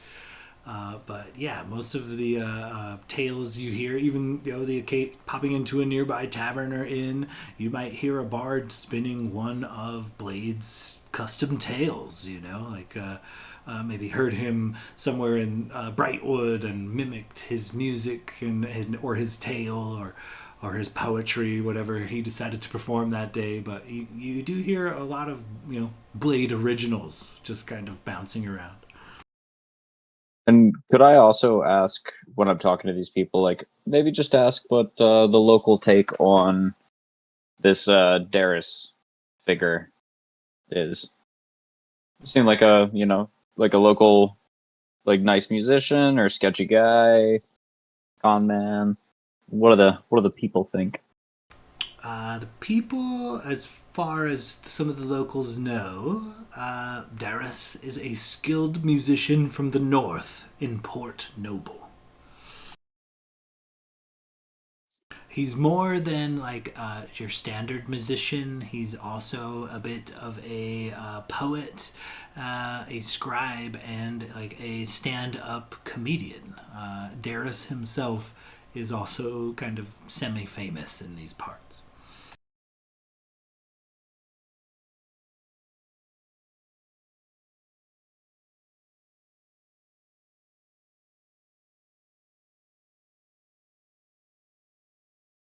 I think he would accept that, like knowing that there was a slim chance that somebody might know something. But Blade's pretty mysterious, so clearly he had a whole past life that he's buried for some reason. He's like a little Renwick's a little suspicious, but he accepts it for what he thought he was gonna get. And sort of just makes his way back to the group, maybe like asking about the tournament and whatnot as he bounces his way back. But nothing in particular. He just wanted to make sure that there wasn't a trail to follow.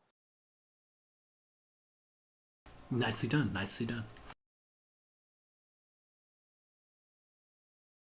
So as you guys kind of finish your ales and things, we're going to kind of speed up and run through the next couple of days. You guys have a couple of days of downtime.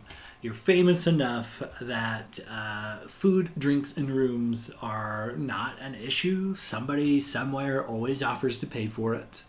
And so what you guys have a couple of days of downtime before you're expected to be at this tournament. Is there anything in particular you guys want to do before we crack that off? Locris would have spent time in the library looking for information on the Hells and the Upper Plains to try and narrow down their search. Okay. The local scribes would happily help you. Go ahead and give me an investigation check with advantage.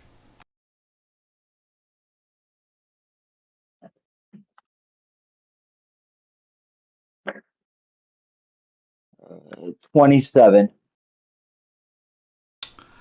You find a detailed guide on demons and devils, as well as another detailed guide on the Nine Hells and the Abyss. And they are very thick, hefty tomes.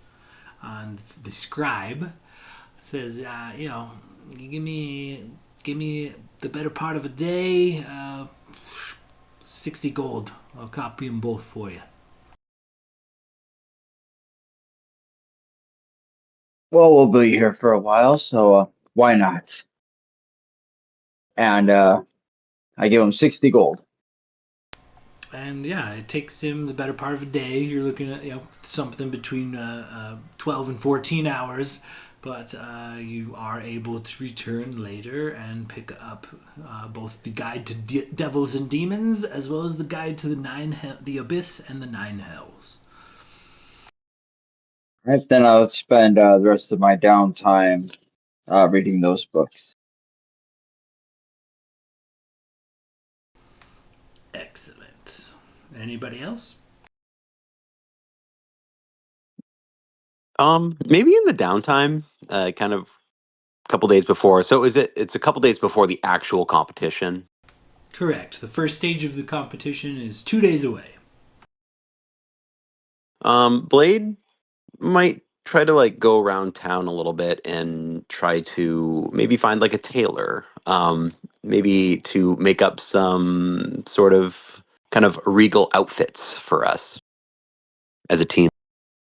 Oh, as a team. So, okay, yeah. So, what are you thinking? Like jerseys, or do you want like give me a brief description of this regal outfit, if you will? Just like the like tight like knitted gold like vest with like the poofy striped shoulders and like almost the beret, almost kind of like that big kind of like hat. You know what I'm talking about? Like Peter Pan slippers, tight pants. I mean, I want the whole shebang. All right, the whole Just shebang for the whole party. I would the whole say part. 20 gold a piece. You're looking at 100 gold pieces for the get up, and it takes the tailor probably a day, maybe a day and a half to get it all together and get the measurements and everything right. But custom fitted, gold and bougie for sure. Fits good, looks good.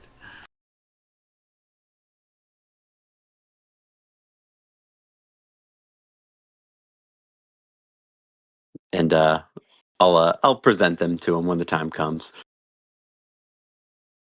Excellent, excellent.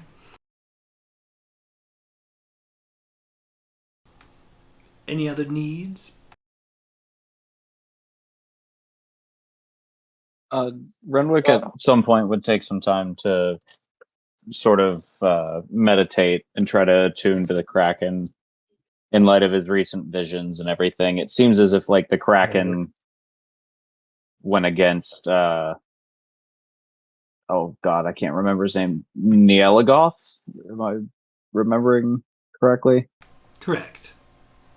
He had a vision where like the Kraken had gone up against him, and I think he's just trying to like make sense of that. So I think he would try to, maybe find some nearby water and sit down and try to connect.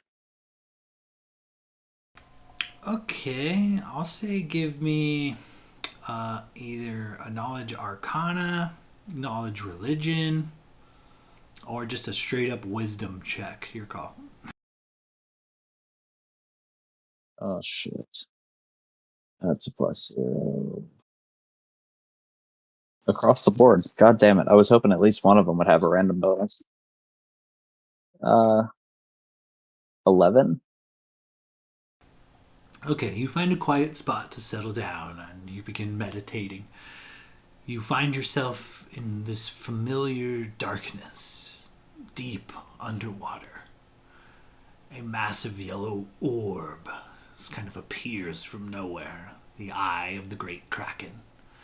And as it peers into you, it gives you a warning. It tells you,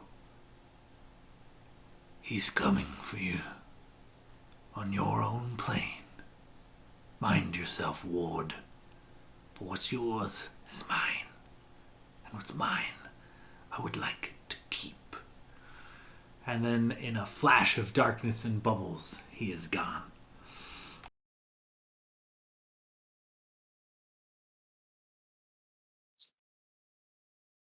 And I think Renwick just kind of sits there for like a pretty long time, silently staring off into the water, just knowing that like clearly these greater beings are at war over him, but at the end he's going to have to be the one to either sort of persevere and overcome this, I guess, hunting.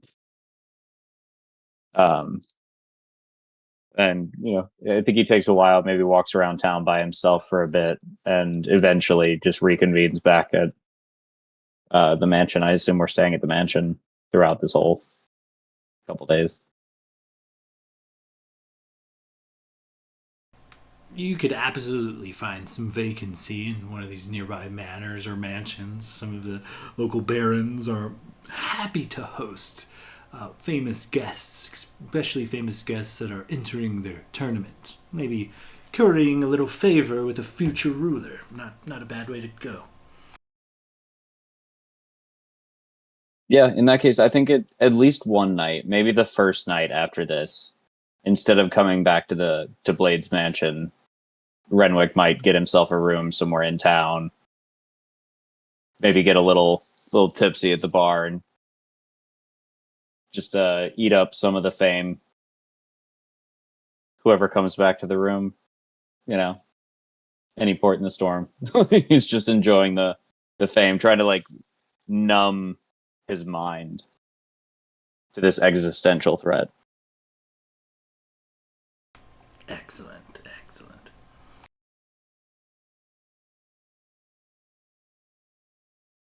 I think Glader would like to look for some sort of like arcane store shop, like for like If potions or scrolls or something. Gladiator is going shopping, Logos would tag along. Okay, yeah. The two of you make your way to the market. It is hustling and bustling. It is well stocked.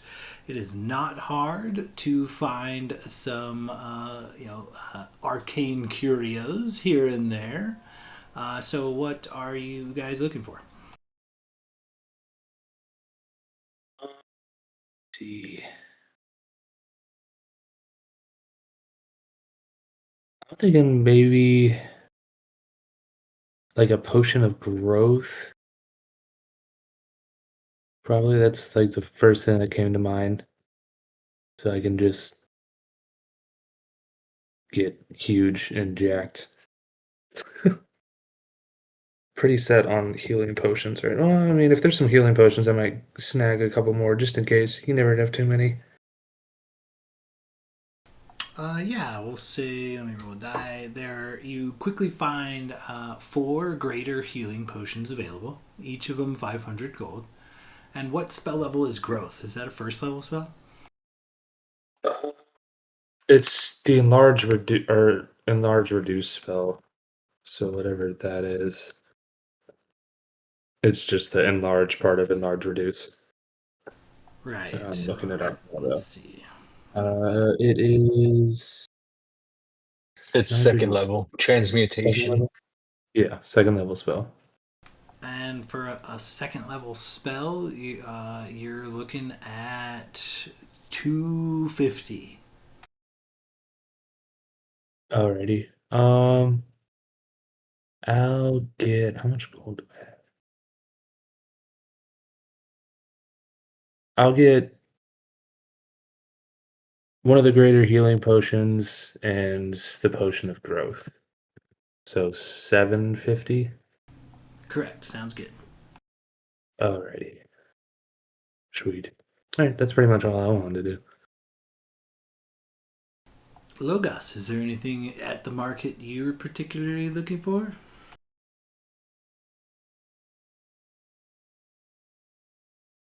Hold on.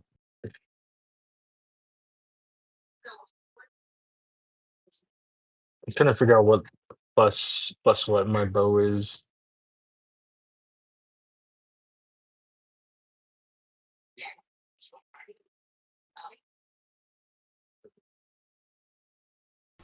A +1 what was it? No, I'm trying to figure out what level the bow I have right now is.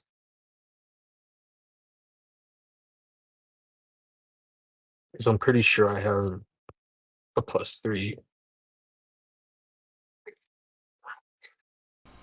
I think you've got what bow are you using? The oath bow. Yeah, I was gonna say I knew it was some kind of fancy bow, oath bow, something like that. That's a pretty badass bow. Yeah, I was gonna look for weapons, but I'm looking through my shit and I'm like, well, I'm pretty good actually. Let me see. One more thing.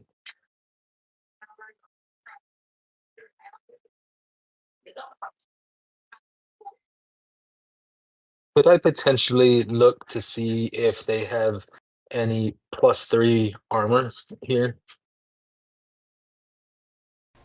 Let me make a roll. Ooh, fucking natty 20. I'm gonna say, yeah, you find some arcane blacksmith type of situation where it's like a partnership between a very skilled craftsman, a blacksmith, and a decently high level sorcerer who don't mind enchanting items, powerful ones for a price. I was hoping to just make my +2 studded leather a +3 studded leather. That's a tall ask for 2 days' time. Let me leave it to the die. If you're willing to part with 12,000 gold pieces worth of resources, we could enhance your armor that much in that short of time if you'd like. But you have to check if I would have that much. Ah, Keep in mind you probably also have Gladier's corn purse. No, I'm just kidding. Hey, Gladiator, can I borrow 4,000 gold? I mean, I have some gold. I have these platinum fucking 20 platinum ingots that I've just been holding on to for God knows how long. That are, I think, worth 200 gold. I mean, I can loan you some money if this is something you want. I don't have 4,000. I could give you 3,500 and then I'd be zeroed out. No, it's okay. Unfortunately, that's too tall, too rich for my blood right now. Perhaps after I win the tournament, I'll have some extra coin to spare, and I'll be back. We'll be waiting. Yeah, no, it's all right. Thank you, lady. It would have zeroed both of us out. It's okay. I can come back. All right. I'll protect you. Don't you worry about it.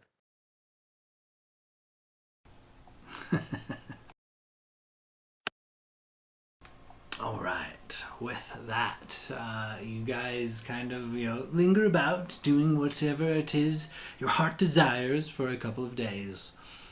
And finally, the day of reckoning comes. You hear morning bells early in the morning, just pre-dawn.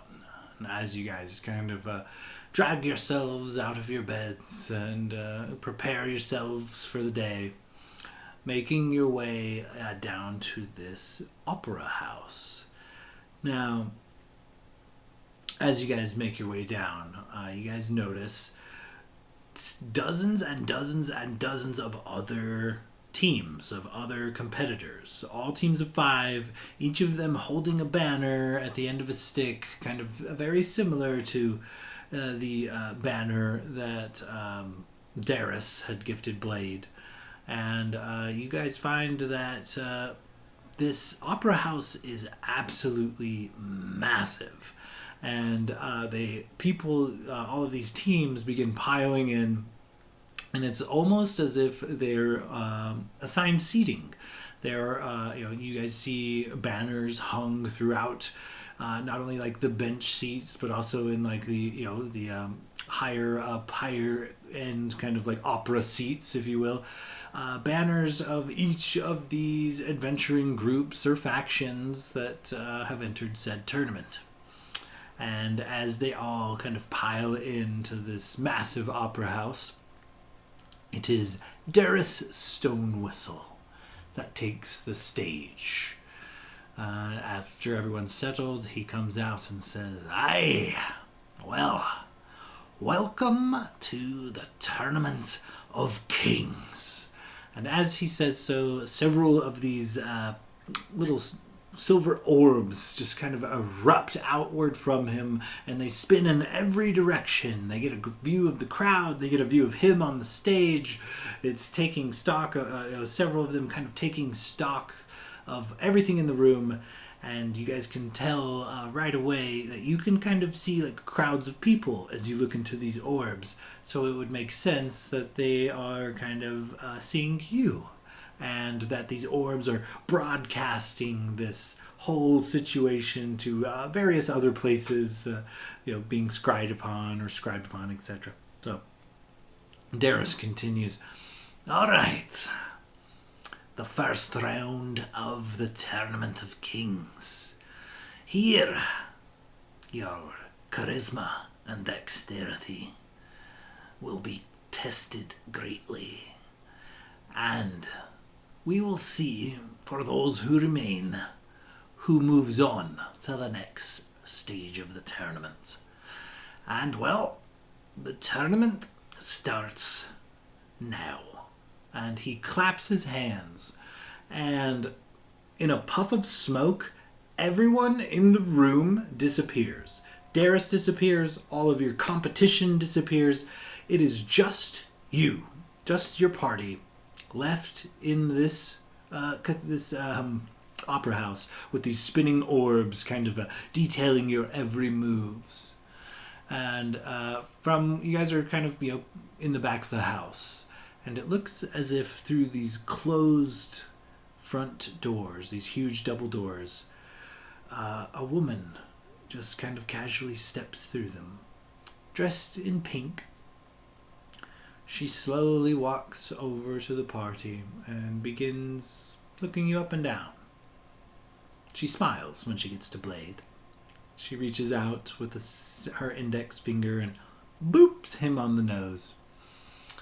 And she then makes her way to the center aisle and looks at you all and gestures for you to follow her as she makes her way to the stage. As she does, she takes the center stage. She begins fiddling with this podium, adjusting it so she stands up straight and clears her throat.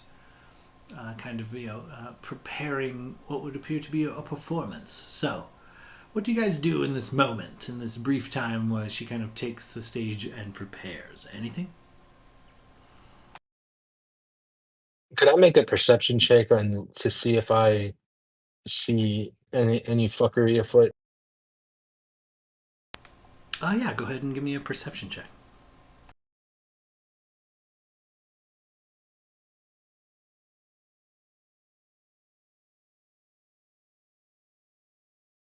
It's only a level. It's only 17.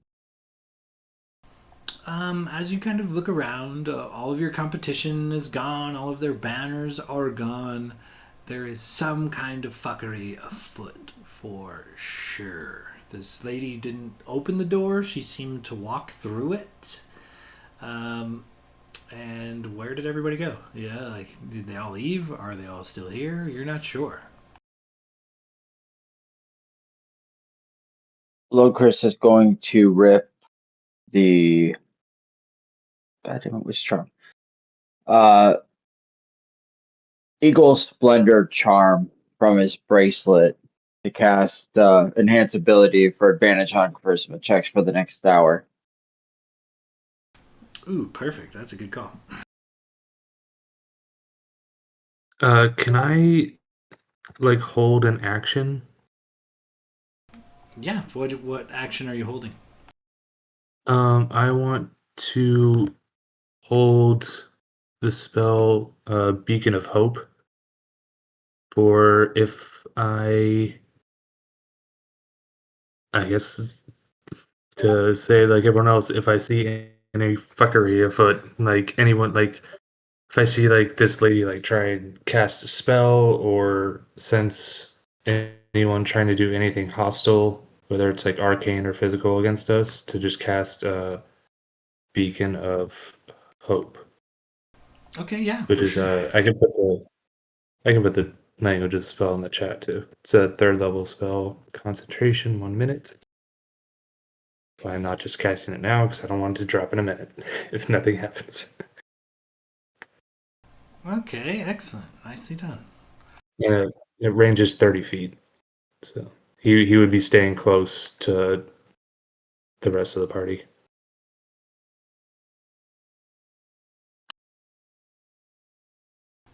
All right.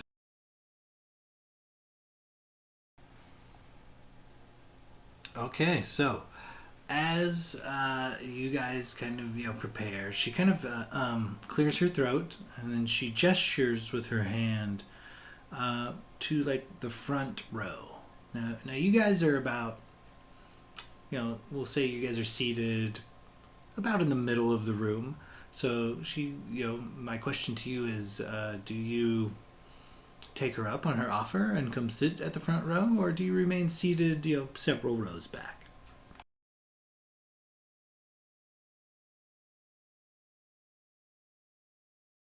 This is your contest, Blade. Where are we sitting? Well, I mean, I think it would be rude to not sit in the front, especially if we're the only ones here.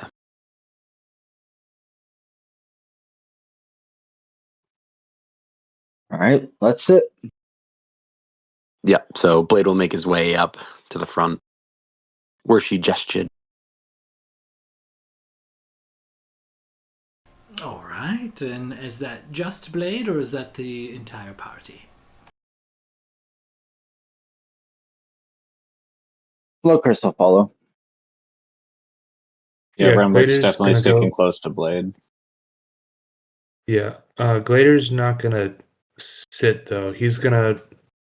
Some of the seats are like I'm assuming like theater seats, like all in like a straight line facing the stage. Correct.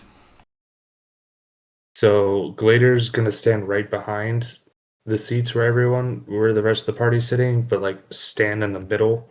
So like he's equal distance from both ends, whoever's taking the end seats. Just like right behind their chairs. Okay, yeah, that makes sense. Spread that aura around, Yeah.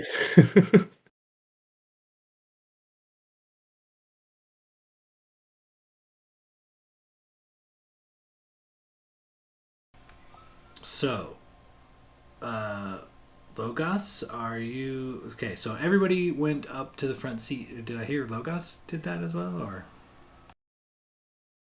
Oh yeah, I would have stuck with the group.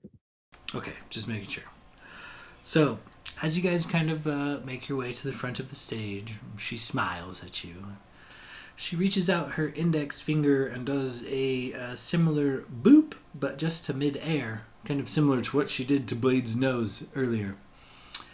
And she takes the form of Blade, except for she looks like Blade, but she is like a ghostly, ethereal blue. And she takes a deep breath and belts a high note. And as she does so, it is as if a force in the room is awakened. You guys find yourselves in like tsunami strength winds as like literally tornadoes begin cutting through the center of this opera house. Winds at hurricane speeds. They pick up each of the party members and hurl them hard back towards the door at which you guys entered the opera house.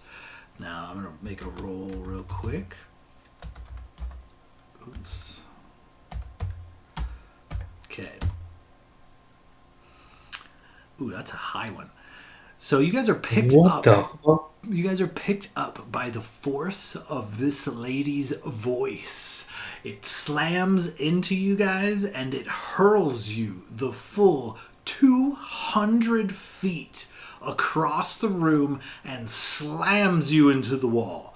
It is essentially the same as if you guys have just fallen 200 feet. This will definitely trigger your spell, Gladiator, if you want to crack it off.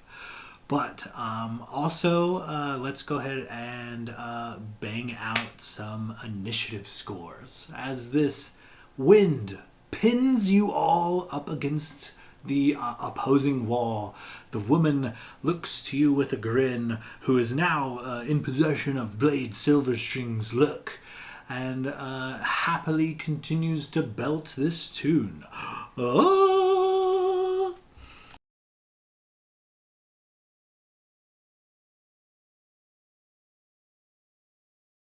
Speaking of, each of you takes 79 damage as you are hurled across the room and slammed into the wall.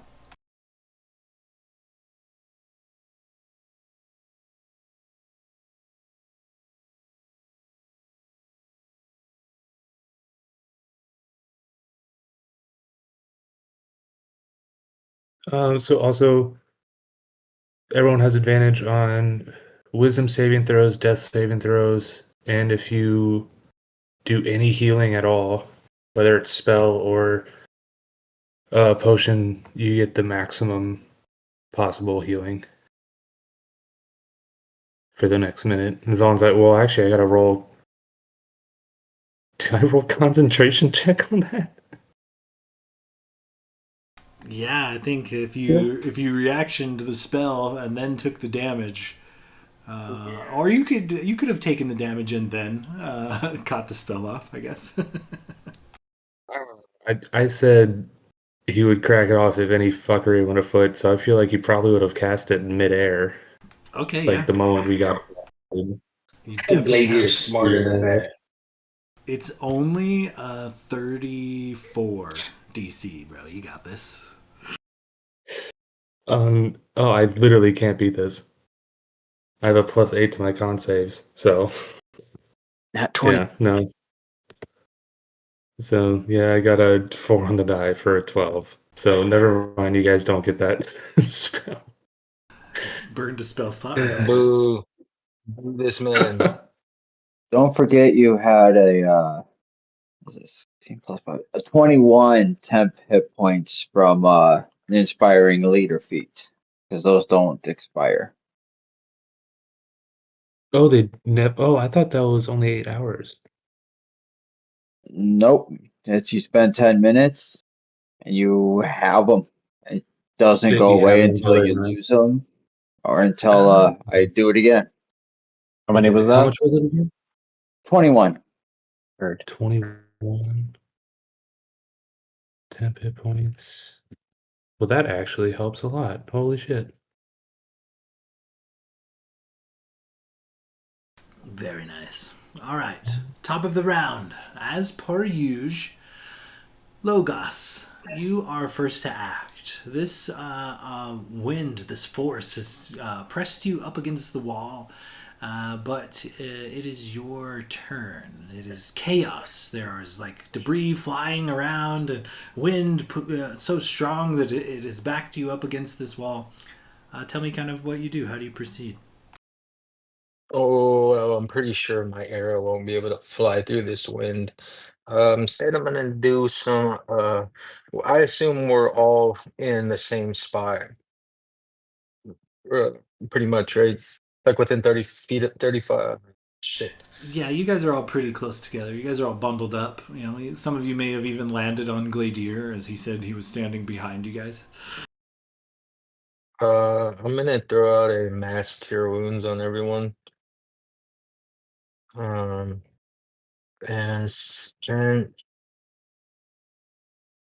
Everyone gets back 27 hit points.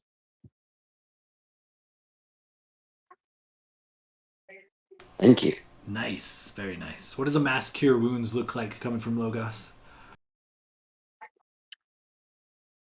I'd imagine like even in this opera house, there is small like plant, like maybe a pretty flower, like pops out of the ground and just radiates light from it, and everyone within 30 feet of me gets a feels the rejuvenating light hit them. Nice, nice.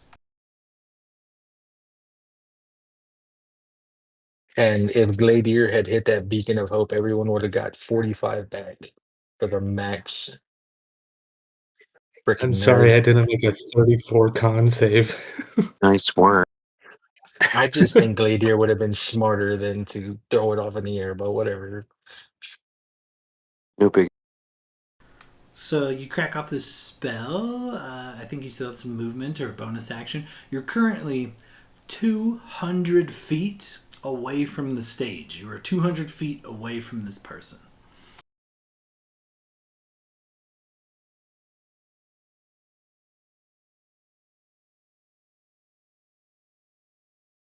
Um, I guess I'll start to put some distance between me and the group. I'll use my movement to go to move towards the singer a little bit, and then kind of move to the left or right, doesn't matter, whichever's closer, to kind of put some not only some distance but some space between us. Okay, go ahead and give me a dexterity saving throw as you make your way off of the wall and into the room.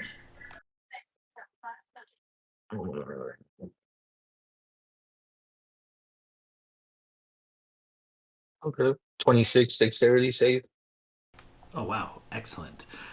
You manage to bob and weave. You dive over a flying bench and under a spinning chair. You are able to take your full movement forward. And that's what, 45 feet? 40 feet? It is. What the hell's my movement? Forgot how D&D Beyond works. God damn, it's been so long. I know you're fast, so it's got to be like 40 or 50 feet, I think. Oh, here it is. 45 feet. All right. So you move 45 feet closer, dodging this chaos erupting all around you. Various benches and debris gliding and flying all around. Any bonus action?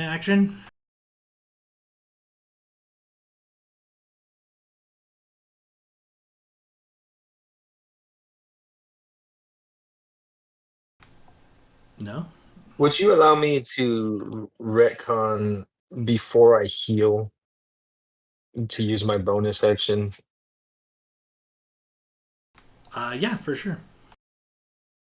I would use my bonus action to enter a starry form in the shape of a chalice. And whenever I cast a spell using a spell slot that restores hit points to a creature, you also regain an extra 2d8 plus 5. Oh, very smooth. So I'll just use that to get a little Okay, yeah, for sure. fun fact about Logus. He's very squishy. Moving on down from Logos. Renwick, you are up. You are currently pinned up against the wall while this chaos unfolds. What do you do? So he's, I guess, gonna attempt to. Oh, fuck. All right. So here's what I want to do. I want to use my movement and bonus action to get as close to her as I can, since I can bonus action dash, and then I want to use my action to finally attempt a panache. So, per the language of panache, as an action, I can make a persuasion check contested by the creature's insight check. On a success, the hostile creature has disadvantage on attack rolls against targets and can't make opportunity attacks against targets other than me for 1 minute or until the allies engage. Or it gets. Oh, fuck. God damn it. It didn't have a range on it to like attempt a panache, but technically I'd have to be within a certain range. Motherfucker. So I guess I'm just gonna triple move. So action dash, bonus action dash. I will eventually get to use this fucking ability. Okay, go ahead and give me a dexterity save as you enter this chaos. And what's your movement speed? It is 25, so 75 feet, assuming that I can get past this with a plus 12 for a dirty 20. Dirty 20. Yeah. You kind of make your way forward, and the insane, like, heavy air pressure just kind of ripping through the room actually loosens a few of these massive bricks in the ceiling, and they come crashing down all around you. You quick dodge and dive out of the way and make your full movement.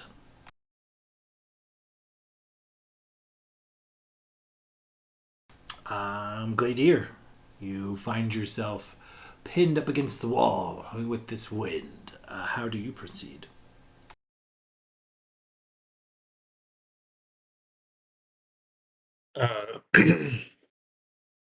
King Glader's gonna pick himself up off the ground, turn to Locris, and just be like, "Think you can get us a little closer than this?" And then he's gonna hold his action. I'm gonna hold an attack action if Locris can get us within melee range of the lady who now looks like Blade. Okay, for sure. Next up, Blade. All right. Yeah, Blade's gonna pick himself up, um, kind of get his bearings. Um, I guess, yeah, seeing his party run ahead, he's gonna kind of do the same. I'm going to use my full movement to try to move forward through this. Actually, I'm gonna first, before I do that, I'm gonna just go ahead and bonus action Misty Step 30 feet up, and then use full movement. Okay, for sure. What's your movement? 30? So you're looking at 30. 90 feet total? 60, I think. I think Misty's only 30. Okay, okay. All right, so you bamf 60 feet. Go ahead and give me a dexterity saving throw as you make your way into the chaos.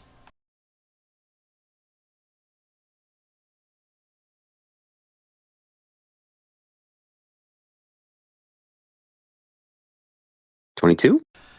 Very nice. You, once again, you're bobbing and weaving. Various bits of furniture and debris fly through the air. A table slides one way while you dive the other. You make your full movement. And so you said we got pushed back like 200 feet? Correct. So you're currently up against the wall. You would be 200 feet away from this lady, but you misty stepped 30 feet, and then you used your movement to go 30 feet, correct? Yep. So 140. Yeah. Anything else? I think you still have a. Do you have a bonus action? No, maybe. I used my bonus action to Misty Step.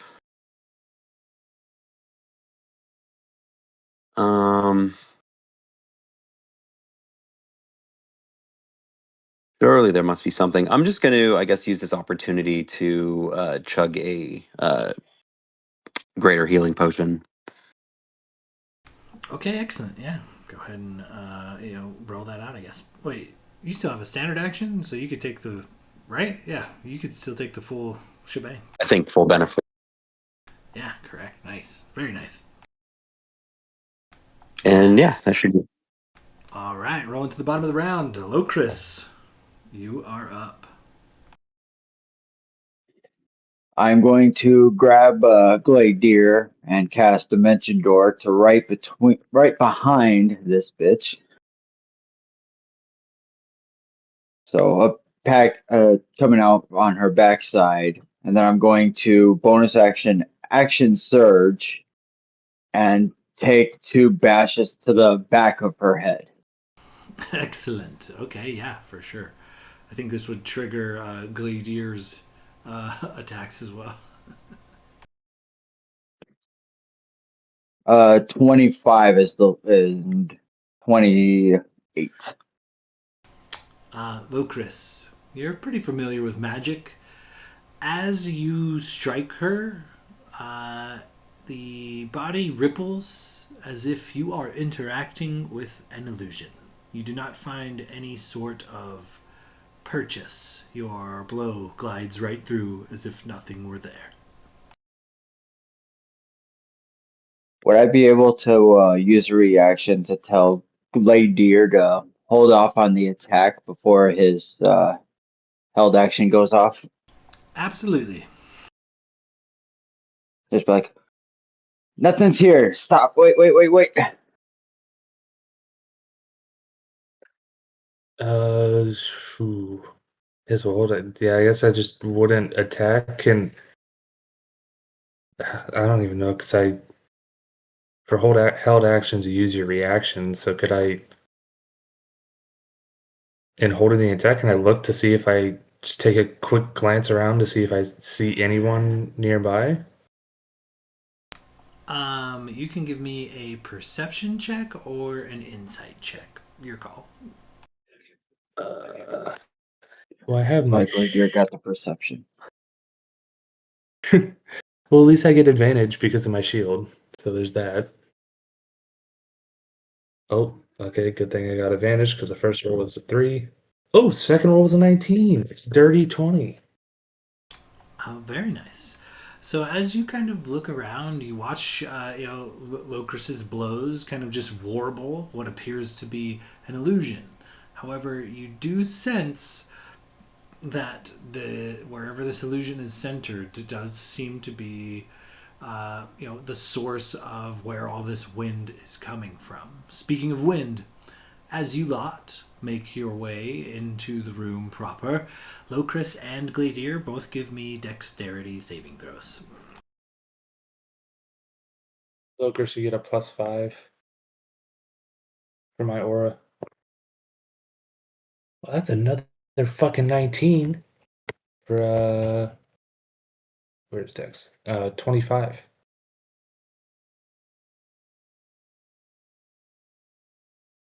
22 for Locris.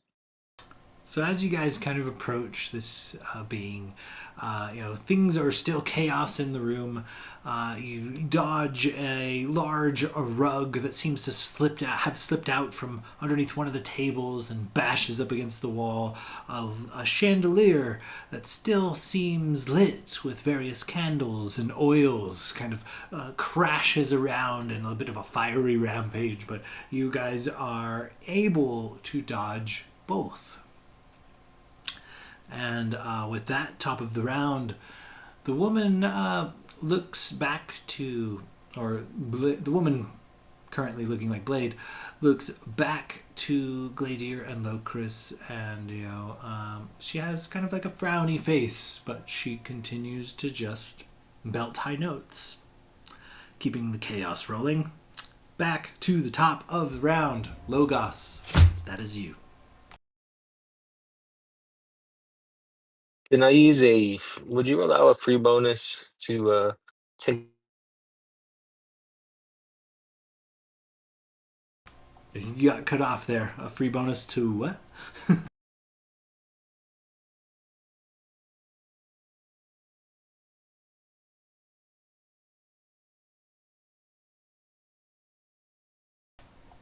I think we lost Logos for a second.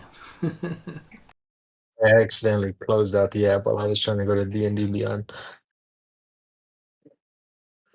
Would you allow me to take a? And now that I've seen that, uh, is the wind crazy enough to where I wouldn't have seen what happened with Locust or Gladiator? I would have seen that.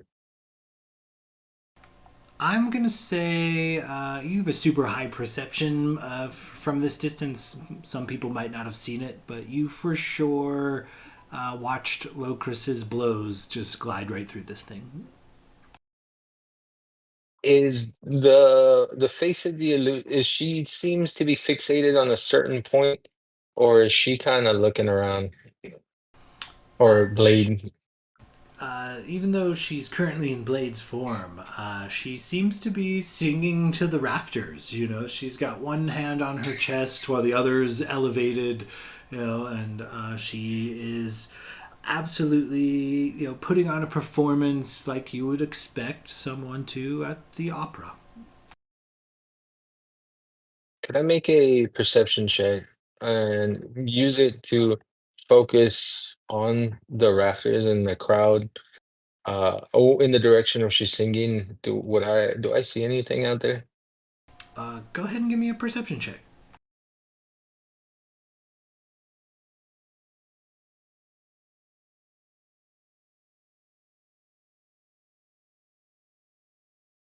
That's an 18 perception. Spinning bits of debris, a couple of small tornadoes tear through the room, but nothing out of the ordinary. No people, no obvious traps, no obvious enemies. Just this god awful wind.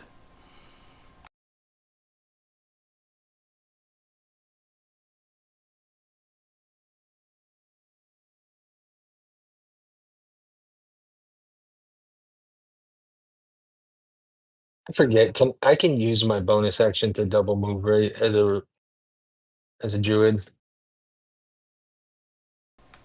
I'm not 100% on that. I knew you were fast, but you might have like a ranger ability for that or something.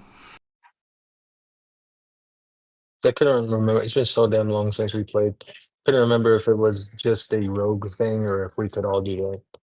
I think it's primarily a rogue thing, but there might be a subclass of ranger that takes on an ability like that.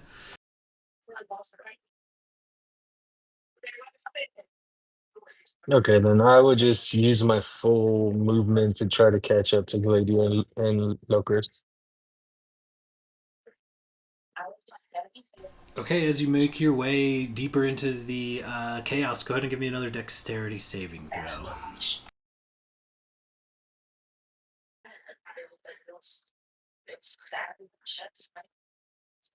That's a 19 save. 19 is enough to get your full movement. However, as you kind of begin moving across all of this chaos, one of these chairs literally just rips loose from the floor, spins about, and crashes into you. You take an additional 20 points of damage, but you are able to take your full movement.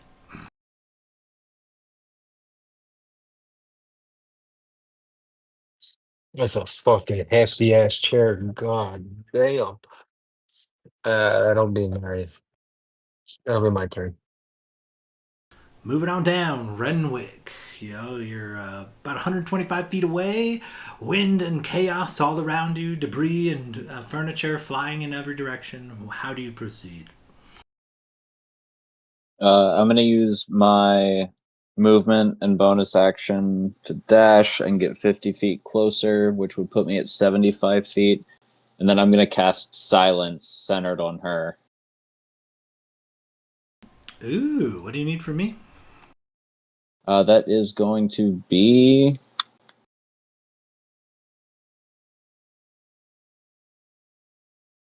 actually any creature or object entirely inside the sphere is immune to thunder damage. Creatures are deafened while entirely inside of it. There's no save? I think it's just a bubble of silence. According to the spell, I'll post the language in chat, but I don't think I'm missing anything. It just says one action and a range of 120 feet. It's a 20-foot sphere. Yeah, it's like darkness, just silence. Concentration up to 10 minutes. Very nice. Very nice. All right. As this globe of silence encapsulates the stage, the wind and the mini tornadoes almost immediately cease. The woman, pretending to be Blade, takes a step forward and continues to belt her tune, growing sadness, a bit of frustration on her face. But she continues to belt out her jam, but just to no effect. You guys have kind of effectively terminated the chaos, for at least for the time being.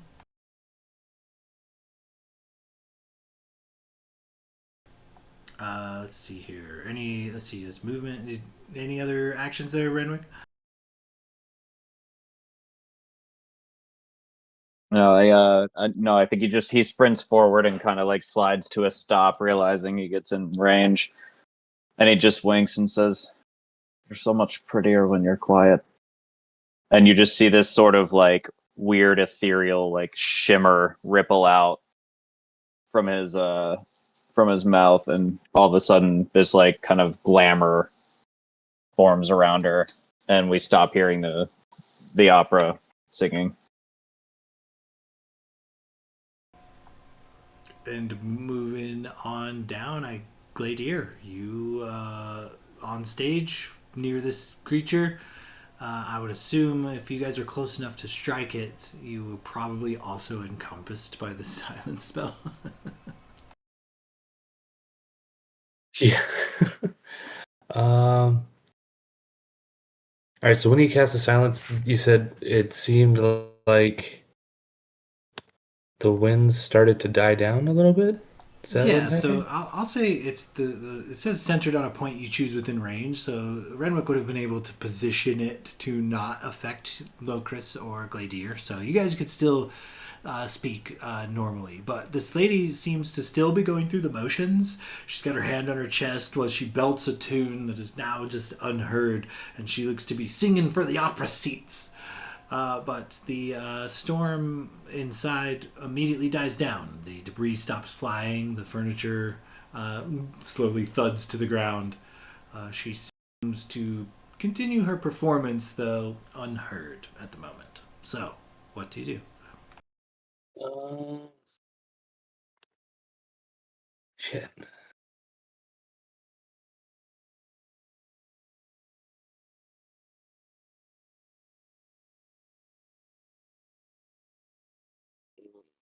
God. Okay. Can I? When I did my perception, I didn't see anything that it looked like this spell or whatever magical effect was emanating from. It just kind of like just like that general area just seemed to be like the wind was coming from where this illusion was standing. Yeah, it seems to be originated there. She is standing behind this podium, and that seems to be the source of the chaos, or it was. Okay.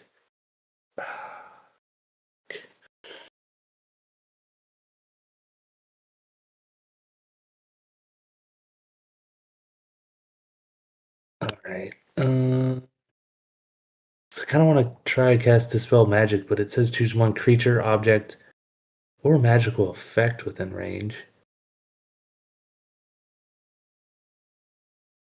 120 feet. Shit.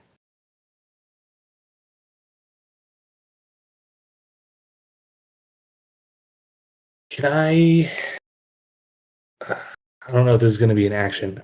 Can I, if I were to like step closer to the illusion and the podium and stuff, could I try and like figure out what the like if there's a specific object or like item or something that is like emanating this wind, like causing this magical trap, I guess it could be. I will allow an insight check or a knowledge arcana check. Definitely Arcana. It's higher for me. Oof, that's only an 11. To save time, would I be able to do the same thing? Oh, yeah, for sure.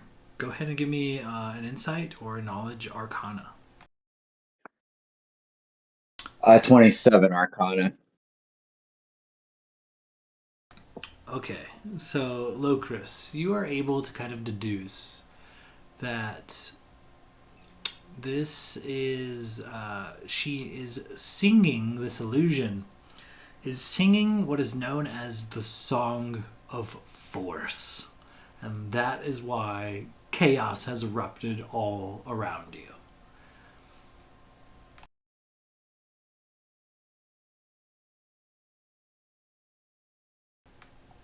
I will say Well, I'm guessing. if you share this knowledge with the party, we can bump out of initiative for now because with the 10 minutes of silence spell, you guys have a little time.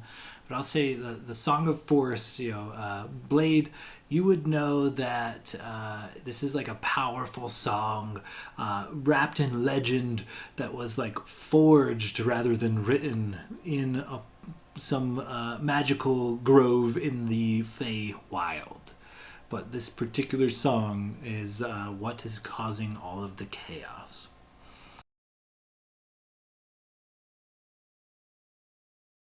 Yeah. If Lokers shared that information with me, I would just cast Dispel Magic on this illusion singing the Song of Force at a third level. So, if the spell is fourth level or higher, I have to make an ability check, and the DC is 10 plus the spell's level. But if it's third or lower, it just ends. And you're targeting the illusion specifically? I think so. Lokers, you think I should just target the illusion? Is that what you think it's coming from? I actually wonder if it's coming from the microphone.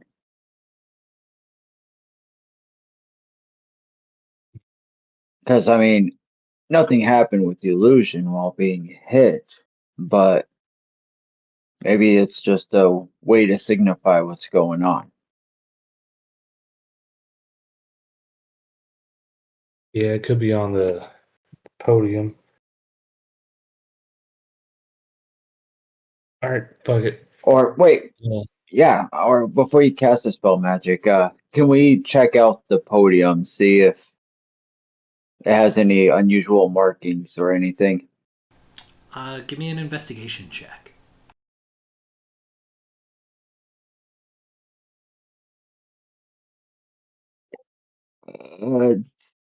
27. Fuck, another 18. Goddamn. Okay. It is a very well made podium. It is hand carved by the elves of Brightwood, and it is made of wood that you can only find in Brightwood, but it does not appear to have any other magical properties.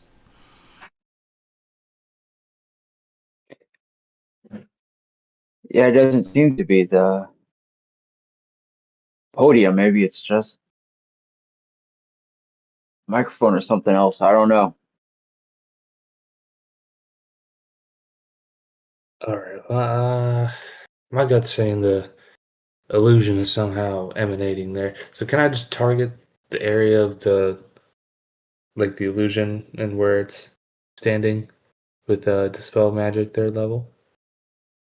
Yeah, for sure. You dispel this magic. You harness some of this divine energy and force it through your hands towards this illusion, and the image, this ethereal image of Blade Silverstring, shifts and disappears, and the woman in pink stands before you. This kind of shorter human woman, wrapped in this like pink robes, and she kind of looks at you, aghast, kind of shocked. She smiles, and a smile kind of curls over her face, and she nods and begins clapping. Though you cannot hear her claps as she is within this orb of silence. Uh, so his Claire kind of looks at her and shrugs. She's like, "So did we win? Did we pass? Is that it?" She puts her finger to her ear and turns it to you, shrugs. Yeah. Renwick, can you? I think we're good now. Can we drop the silence? Logus is gonna ready an action to let off an arrow if she attempts anything. Excellent. Okay, yeah. Like anything, if she even moves. No. Guys, If she I'm does I'm anything not dangerous. entirely not entirely feeling good about repealing the silence at the moment. What are you thinking? Well, I Or mean, if she she just wanted, slammed she us could just against a walk fucking out. wall. I mean, I think this was just a test. I think we passed. I don't think they're. I mean, it's just the first part of the tournament. They're probably not trying to kill us yet. I mean, did you think about the parameters of the tournament? Is it a fight to the fucking death? If so, this might be our first test. It's not. I mean, I feel like she would have said something if we weren't supposed to kill her. Well, I mean, she might have, but we can't hear her. Well, that's too fucking bad. She's the one that swung first, for lack of a better way of putting it. Fair enough. He's yelling this from like 100 feet away, or I think I'm still 75 feet away. For sure. It's like echoing through the empty room. All right. Well, I don't know what to do then. What do we? Anyone Fucking get kill Blade? You her! got any ideas? We did kind of bump initiative on Blade's turn. Blade, do you have any input into this situation? Blade, yeah, Blade's just gonna walk into the bubble with her and then boop her on the nose. she she looks aghast, but covers her mouth and tries to stifle a laugh.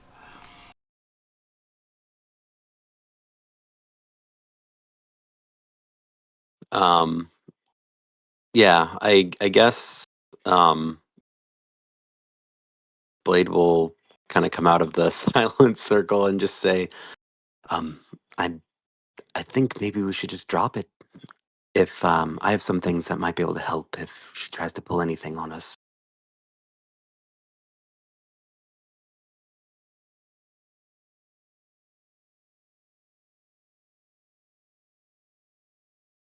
Well, Does anybody know sending? no. No, Logus and I have sending stones, but just for our baby mamas. Baby. Or does anybody have parchment and a quill where we can just write? I Did mean, we I've got. fight I'm sure or at this did we point we'd have win? some paper and something to write with. We've been adventuring for months. That seems like pretty standard. I No, write no poetry. paper. I can send a message. Oh, you have message? I do have message. Oh, just send her a message. Be like, are we done? Actually, no, it doesn't message is verbal. They have You to have to reply. actually They have say to it. reply, and they would only be able to reply in a whisper that I can hear. So I don't know if that would negate the Yeah, silence. does message work within silence I'd say spell? just write it on a piece of paper and hold it up. Oh, Blade magical will do silence that. box. That spell. Yeah, yeah, yeah, message can work. What do you write on the paper to hold up there, Blade? Do you write a dick butt? Did we win? Question mark.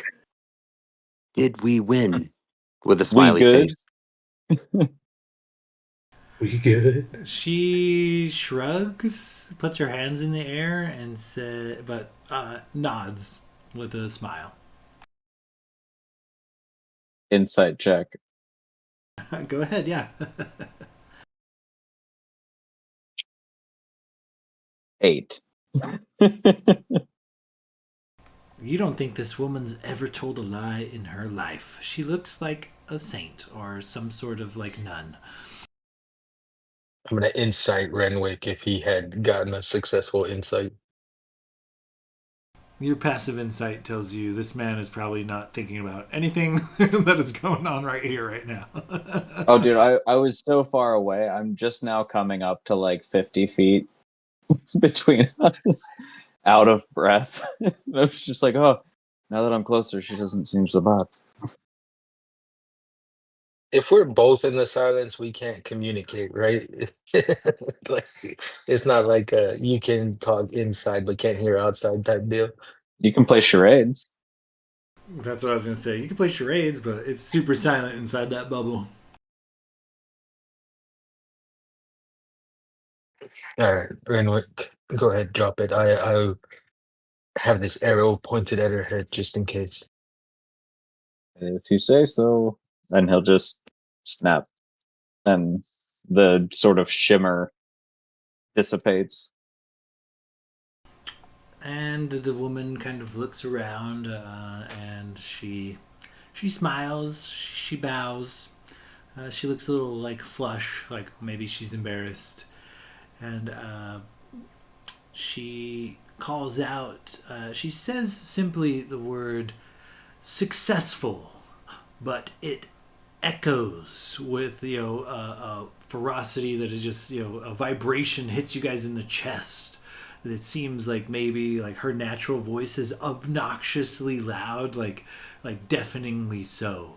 But as she says the word success, in a poof of smoke, you guys once again are where you were sitting in the original kind of opera house when you entered and you sat next to your banner. And you guys kind of poof into existence.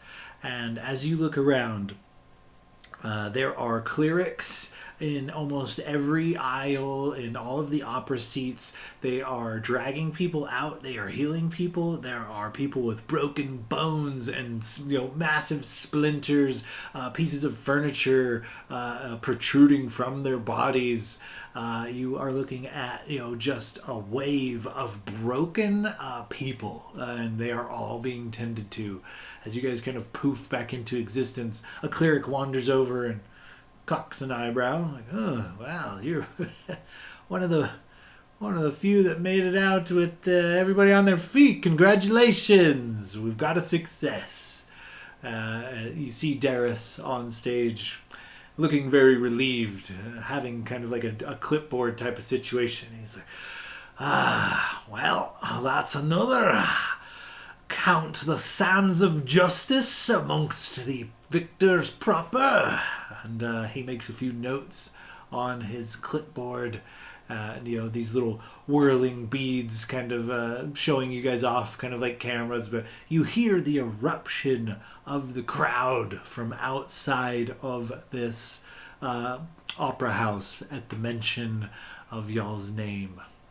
And I think that is where we're going to have to put a bookmark in it for the time being, fellas. Hell yeah. What was the name of the guy that was taking notes at the end there? Doris, one of Blade's Gotcha. dwarven friend.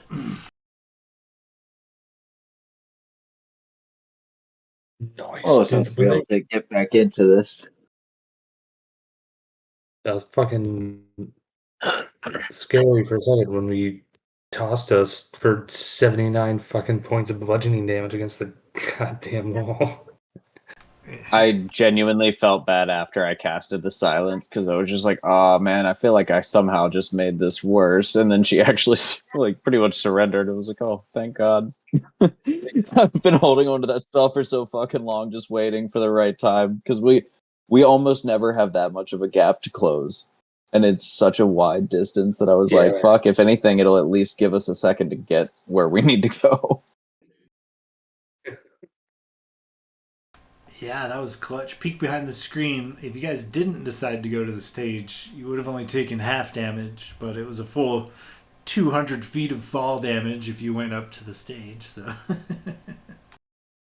Thanks for following me, y'all.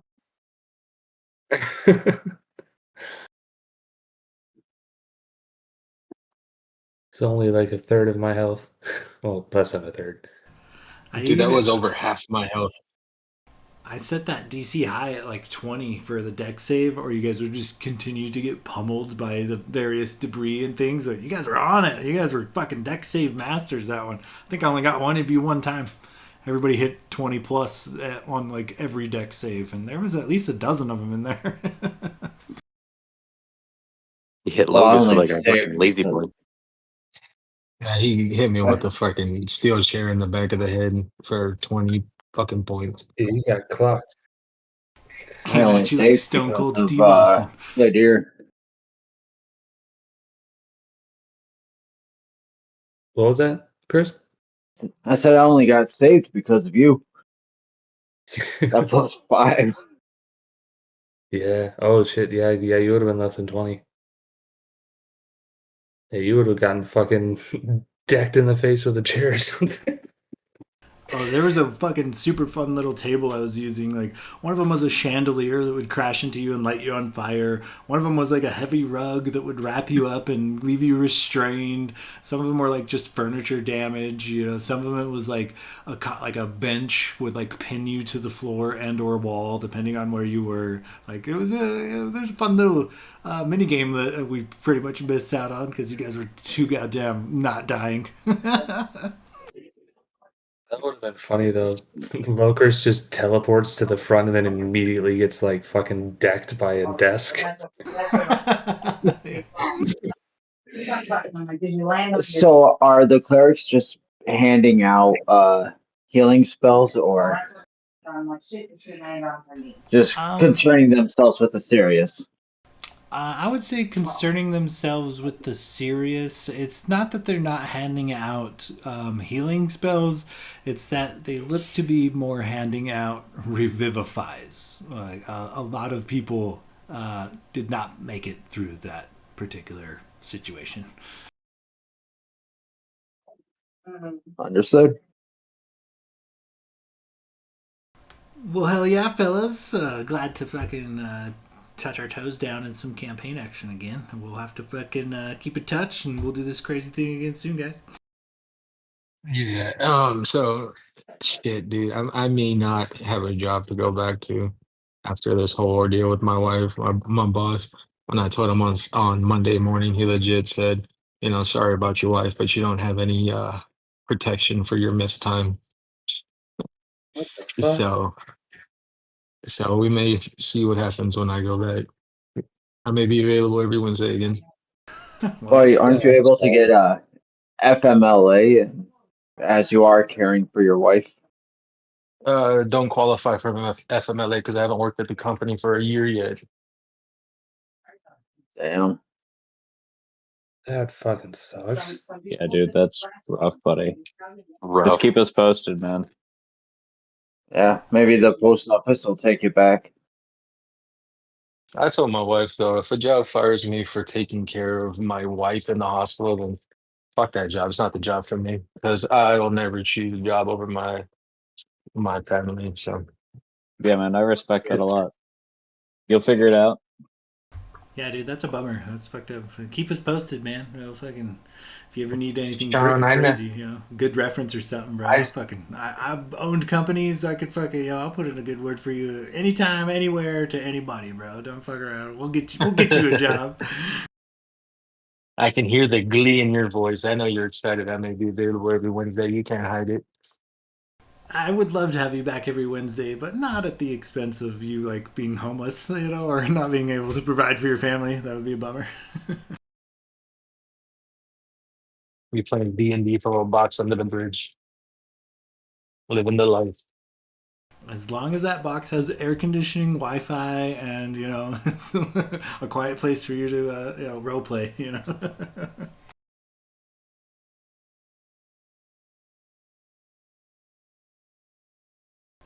Well, guys, But I'm gonna for sure. go ahead. Sorry, I was just for sure keep y'all updated and on what's going on, not only with the job, but with the wife, and let y'all know what happens and if everything's good and all that. Yeah, dude, keep us in the loop, bro. If I can, we'll be curious and stuff, And like I said, don't be shy, bro. If you need a fucking reference or something, dude, I'm down, dude. I'll make you sound like a glowing recommendation from the gods. This is the bravest, man. Just use traits from Logos.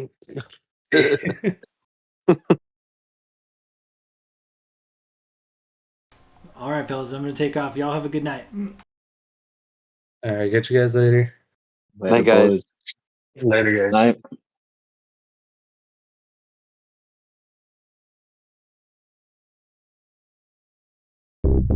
Night.